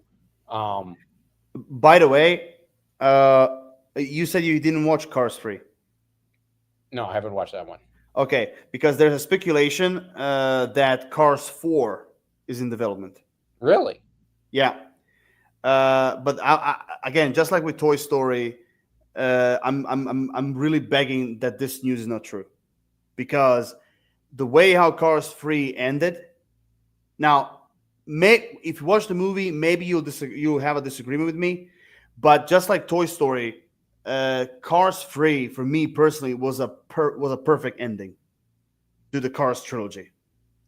Because I mean, for I've seen some people complaining that it didn't go to the direction that a lot of people were hoping for, but for me personally, it worked.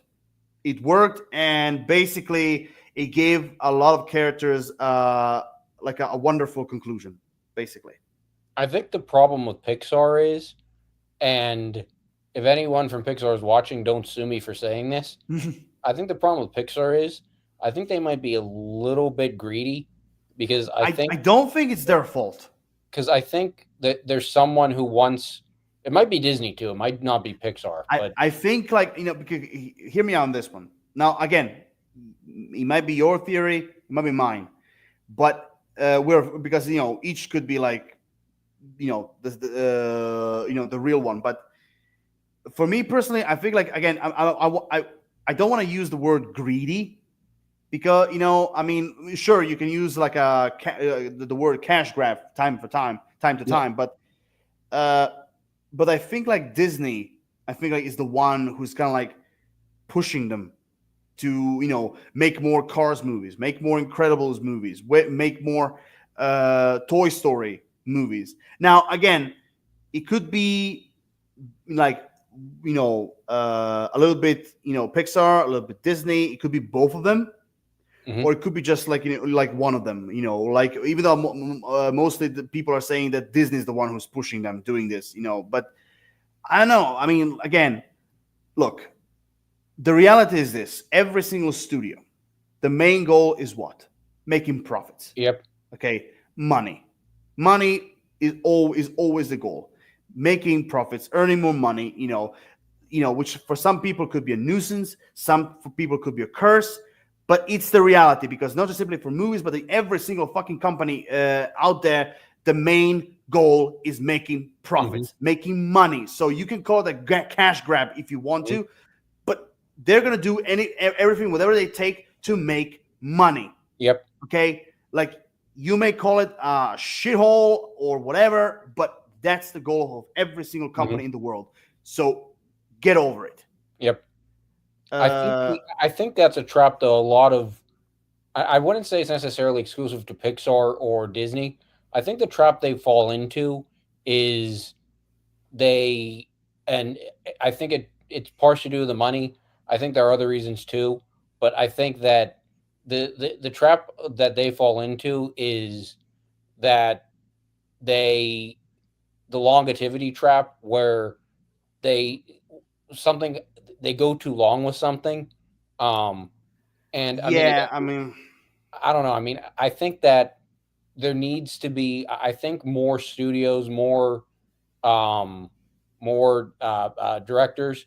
They need to be more firm, like because I remember there are a few. I mean that I'm trying to think of examples, but I mean there are few TV shows or movies that I think the director or the creator of them actually decided to end it. But I think that some of these directors need to sort of um, grow grow up a little bit and like stand their ground and say no, we're ending it here because I think that the trap they fall into is they go the extra movie because they got greenlit or because of the money, and then the extra movie bombs it, and then it kind of takes down the franchise. Um, I Yeah. don't know. But also, I think what's the problem? Because, like, for example, unlike let's just say DreamWorks or Disney, like Disney itself, like what's the main problem with Pixar? Hmm. For example, if the first movie is successful and they want to do a sequel, now again, they could be like the studio could be pushy to kind of like make it going, but also again, I think like I still think the storytellers and directors, I still think they have a word of like what direction they want to Yeah. go, what they want to do. I think like they still have a word. I don't think it's like shut up, we producers, we tell all the shit. Like Mhm. no, I don't. I still think again that's me being positive. I still think that each every worker in a studio has a word. Still, like no matter what, I don't think it's that like dark as a lot of people are making these conspiracy theories. If I have to go that far, but like anyway, here's the thing with Pixar. The main problem I have is that, for example, when a first movie is successful, for a sequel is like for example DreamWorks, when they do a sequel, we usually have to wait like maybe like 1 to 2 years, sometimes even 3. When they before they release a sequel. I mean, I'm just saying this as an example, but but the point is, I'm trying to say, Pixar, when they do sequels, we have to wait way too long Yes. for a sequel. I mean, for example, take The Incredibles, for example. We had to wait 14 years. That was entirely. I For remember when the second one came out, I was a little bit surprised because it was so long. Yeah, I mean, Um, like I told you, like we waited 14 years for the sequel. Also, one more example. Let's go with just a second. Let's go with Inside Out. Okay, the first one came out in 2015. The second one came out in 2024. yeah, So again, a lot of years. A lot of years. Also, look at Cars. Like for example, yeah, the first movie came out in 2006. Then the second one came out 7 years later, Cars 2, and then like 6 years later, Cars 3. Again, the, too long. the only thing I Too would long. say is though, playing devil's advocate, the only thing I would say is I think the um I agree. I think it is too long, but I do think that what is a what's a little bit smart about that is spacing the movies out. It kind of keeps the movies a little more fresh. But I agree with you though that Yeah. I think that they could still do that, but I think that like 15 years for The Incredibles, that's way too long. Yeah, Um, I mean, at least because let me put it this way. At least like for Incredibles 3, I don't think we're gonna have to wait that long well, because and Toy Story 3 and Toy Story 4, those that was about let me five, check it six out. years, I think. No, that was 2019. So No, that no, no, no, no, no. Between Toy Story 3 and Toy Story 4, 9 years, mate. 9 years. yeah, Jesus. I mean, like 9 years we had to wait. I mean, Quentin Tarantino said, oh, 3 or 4 years. No, fucking 9 years. Oh my God. Like, that's yeah, the no, problem I had with. I agree with that. I mean, I think that, like I said, I think that I sort of understand the strategy a little bit there of spacing them out, but I think that they could really do them closer. They could do like 5 or 6 years. I mean, look, Like, I know no 5 6 that's too much. But like maybe 2 to 3 maximum, 2 to 3 years we have to wait. But like not like 5 6. That's for me at least that's too much. But because the thing is, think about it. Because the reason why I'm saying they're taking too long because like if like if you're gonna wait for a sequel that long, people start losing interest. yeah, People start losing interest, like they're gonna take their interest somewhere else, and that's the main problem. Like okay, for the Incredibles there was a big fandom, so okay, the light of fandom was still there, but it was very low until like the first trailer came out. Then it was like everyone was like, oh my god, the Incredibles and all that. Let me just say quickly about Incredibles 3. So this fall in 2024 they announced that the script is being written.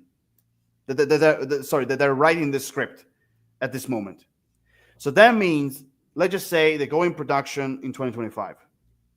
Let's just say spring/summer. Let's put it that way.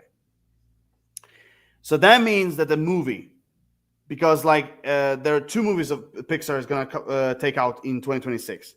One is coming out I think in March, and the other one is going to be in June, I think. Let me just check. Okay, Hoppers comes out in March, and Toy Story 5 in June.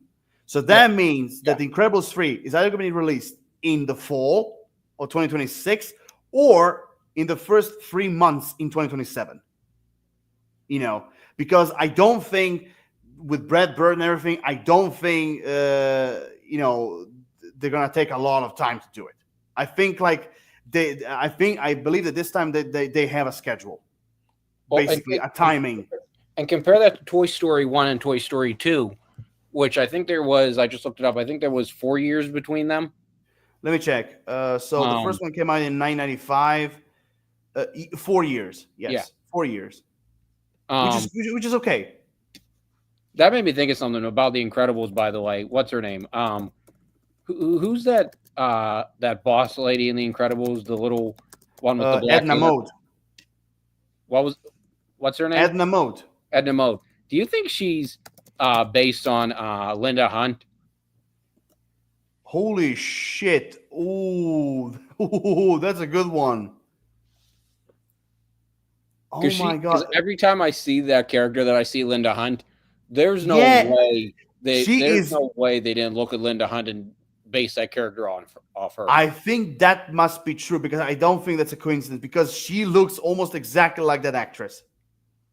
I mean, that like every time I see him, I'm like, there's no way. I mean, that could be coincidence, but no, there's no way. Can you imagine if they actually got the actress to voice her? Oh, that would have been cool. The only thing is that would have been really close to her NCIS LA role. And I'm guessing there'd probably be some copyright infringement, or there'd probably be some kind of crap there. I don't know. No, I don't think so. I don't know if there'd be anything. I don't think it would. But oh gosh, every time I see that character, it like the role is just so similar too. It just oh my god. Yeah, I mean, like again, I do agree. She looks very similar to that actress. That's for sure. Which again, it took me years and years later to realize it when I get to know the actress a little bit better. But again, here's the thing. I think like for Pixar, again, that's just my idea, but I think Pixar should have kept doing like standalone movies, like for example, Studio Ghibli does. Yeah, like Studio Ghibli is, as far as I know, they never did sequels. They only did like one movie and that's it. So I think like for Pixar, I think they should have stayed to do like solo movies, standalone movies from the beginning. Maybe choose like 1 or 2 to kind of like continue them as a franchise. Like for example, okay, when it comes to candidates, okay, The Incredibles are a candidate. Toy Story is a candidate. Cars as well, but maybe choose like 2 or 3 and that's it. Well, when it comes to sequels are franchises, because sequels were always a huge. I mean, they're always a risk.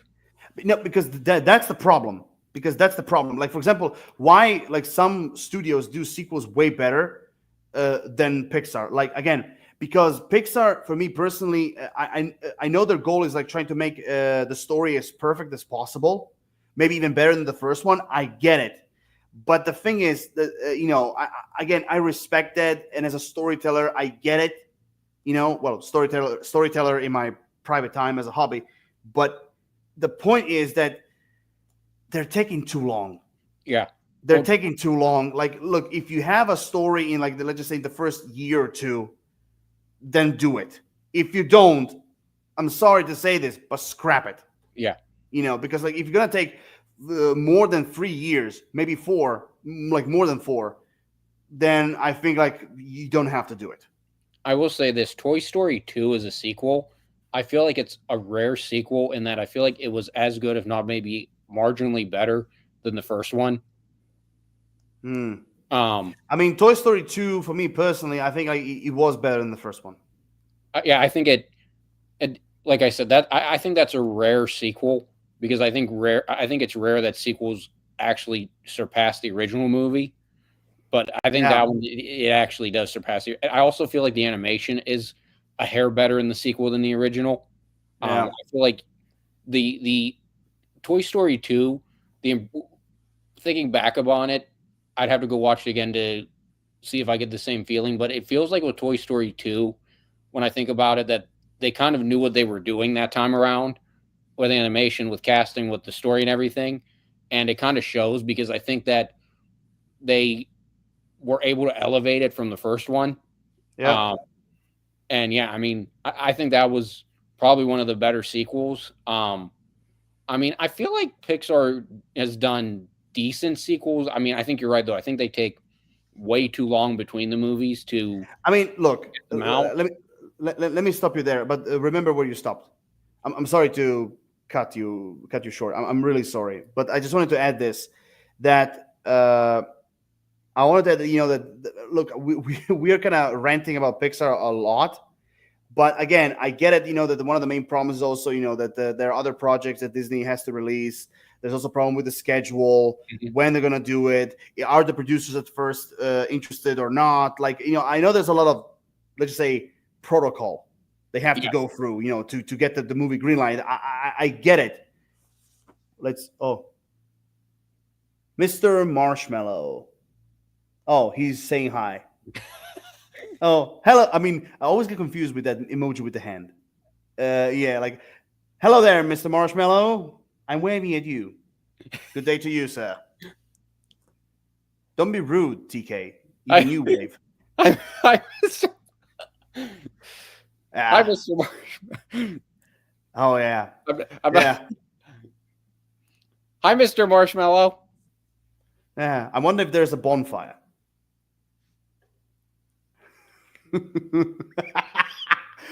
I mean, who knows? Maybe he's gonna like,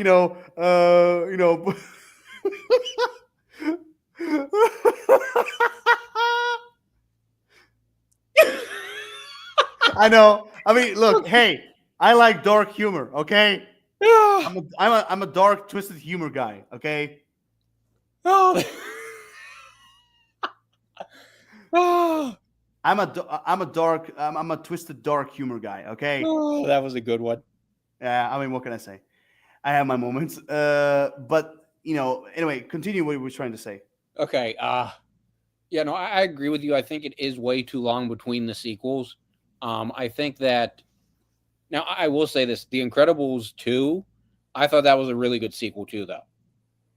Yeah, The Incredibles 2 was successful, but I will be honest, it the first one is still better than the second one.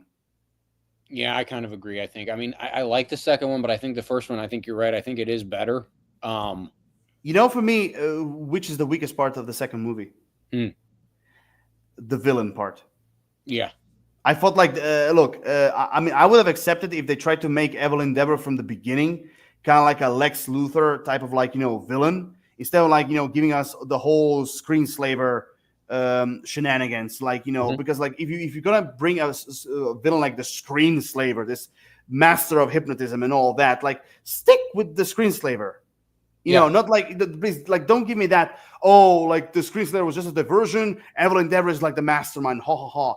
I mean, okay, they still got it in the end, but I'm a type of guy, like that's also one thing I told you before. Uh, Agreed, good sir. Agreed on what exactly? Oh, I think he's going Agreed. to stay away. I think he's going to stay away from the bonfires. Oh, good thinking. Good thinking. If that's the thing you agreed. Good thinking. But anyway, I think like like I said, because I'm a type of guy who I don't like that much, like the good guy, good guy, good guy, and then like boom, it's the villain. Yeah. I'm not a fan of that. So I think that's one of the reasons why it bugs me. But but I do agree. Incredibles 2 at the end was still successful. So I'm really hoping the Incredibles 3 will also gonna, Brad Bird is still gonna, nailed it. And I really hope as a trilogy it sticks to the landing. Yes. I really hope so. By the way, I want to ask you this about Incredibles 3 quickly. Do you think there should be a time jump or not? I can make a case for either way. Um, Be- I Because don't for know. me I mean, personally, I'm okay with both. the thing when you do time jumps is it can get confusing, but at the same time, I don't know. I kind of like it too. Um, I don't know. I could really see either way.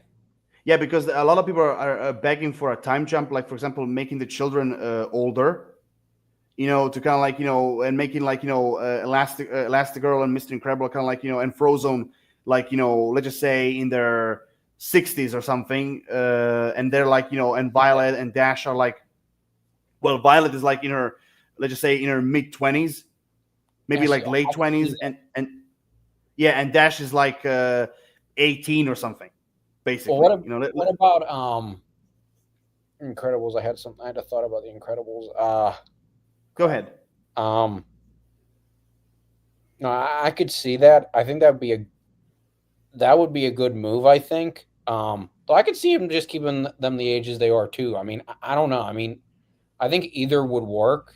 I think that what they need to do, like you said, is they need to really stick the landing with it because I Yeah. think that the Incredibles one and the Incredibles two, I think that they're both good stories, and I think that they really lend themselves to a third one, and I think that they can have a good overall story. Um, The the the one the sorry. thing I would say is they need to make sure that they have a really really strong villain. Um, That's exactly what I was trying to say. Like I like this time, like please, I'm begging Brett Bird that we're not gonna get like a again, good guy, good guy, good guy, good guy, yeah, and then like boom, villain. I'm really hoping that this time Brett Bird is gonna bring us like an actual supervillain, well like an that's actual like think about it. The heroes are legal again. yeah, So why not bring in like an actual supervillain? yeah. Let's just say a supervillain that was like in the shadows for years because superheroes went underground, and then like finally, they all return, and now like he finally rises up, in action. Like I want to see a good fashioned supervillain that could like let's just say match like for, Syndrome, for example. Well, that's the challenge you have whenever you do movie, and like if Brad Bird's idea is to end this as a trilogy, which I think would be smart, Yeah, and I think if that's his idea, I think the first thing he needs to do is he needs to, if the studio or Disney or whoever green lights a fourth one, I think he needs to grow a pair and say, listen, this is my story. We're ending it at three. Um, and with I think if they're going to do but if they're going to do it as a trilogy, I think the thing that he needs to do is he needs to make sure he has a really strong villain, because that's the villain I think that's going to be probably remembered the most, because he's going to be the last villain. So it's going to have to be a good villain. now here's the thing: how I think this could work. Think about it. The first movie, the villain was central with Mr. Incredible. Yes. The second movie, the villain was mostly central with Elastigirl. Yes. So the third movie, the villain could be central either around the entire family or the kids, basically. Mm. So, for example, if so, again, the let's just say if it's centered around kids, then let's just say the villain, uh, let's just say let's make a villain like a teenager or something, like a let's just say maybe even a teenager, maybe like like a young adult, basically, like someone who can go face to face with like Dash, Jack, and Violet, Mhm. basically. But if we have a villain that is centric like with the family, the whole family, then you can literally bring them a villain. Okay, I'm kind of going too big on this one, but like let's just say you can bring a villain that is like Thanos level villain. Again, I went a little bit too big, but you get my idea. Like if you want to end this as a trilogy, you should get a villain that is like a massive threat. Like let's just say a threat that is like Like, a threat, like someone who basically you could say, oh, it's a way more bigger threat than the Screenslaver or Syndrome. Like something that not only has to do with the city, but like the entire world. so maybe somebody like, this is probably a dumb thought.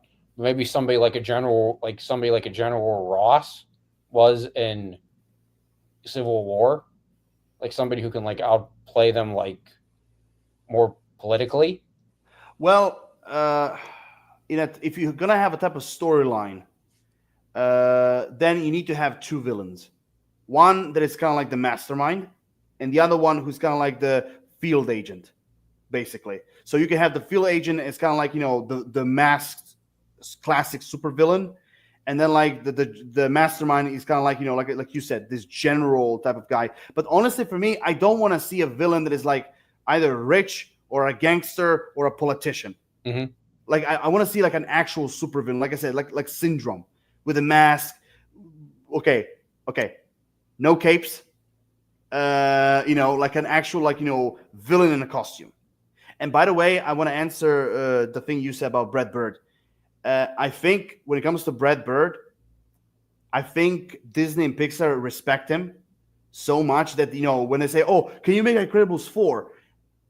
I think Brad Bird, as the type of director he is, I think he has balls to say, "Nope, I'm done." Like Incredibles is a trilogy. I'm done. I'm not gonna do the fourth one or fifth one. Forget it. So I think like if they want to continue Incredibles, first and foremost, they're gonna need his permission Mm-hmm. because that's his creation. Because he wrote it and he directed, so they're gonna need his permission.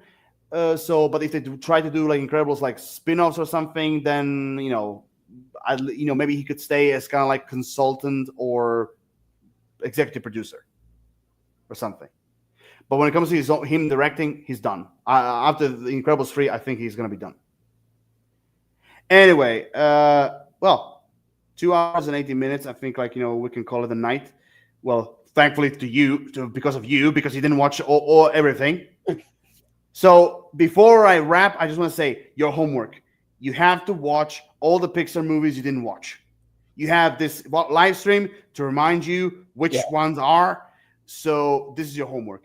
And I promise you guys, when this lucky bastard watches all the remaining Pixar movies, we're going to make a Pixar animation part 2. Yeah. I guarantee you, because only then we'll have like a full conversation, like we should have done like from the beginning. I really wonder what would happen if FRC was here. Mm-hmm. I think that would be. I think that would have been much more crazier. I think that the conversation would be much more bonkers. That's for sure. I just realized FRC didn't chime in this time. No, he had some personal crisis. Basically, let's put it that way. He had some personal reasons why, and I respect him for it, and I was like, okay, if you have to do it, you have to do it, So I believe we're gonna see him the next weekend. Who knows? But overall, guys, we came to another conclusion to another Shadow Council episode. You guys know the drill. Comment, subscribe. Drop us a like and everything. We will both appreciate it. Well, mostly him. For me personally, I don't give a fuck. No, I'm just kidding.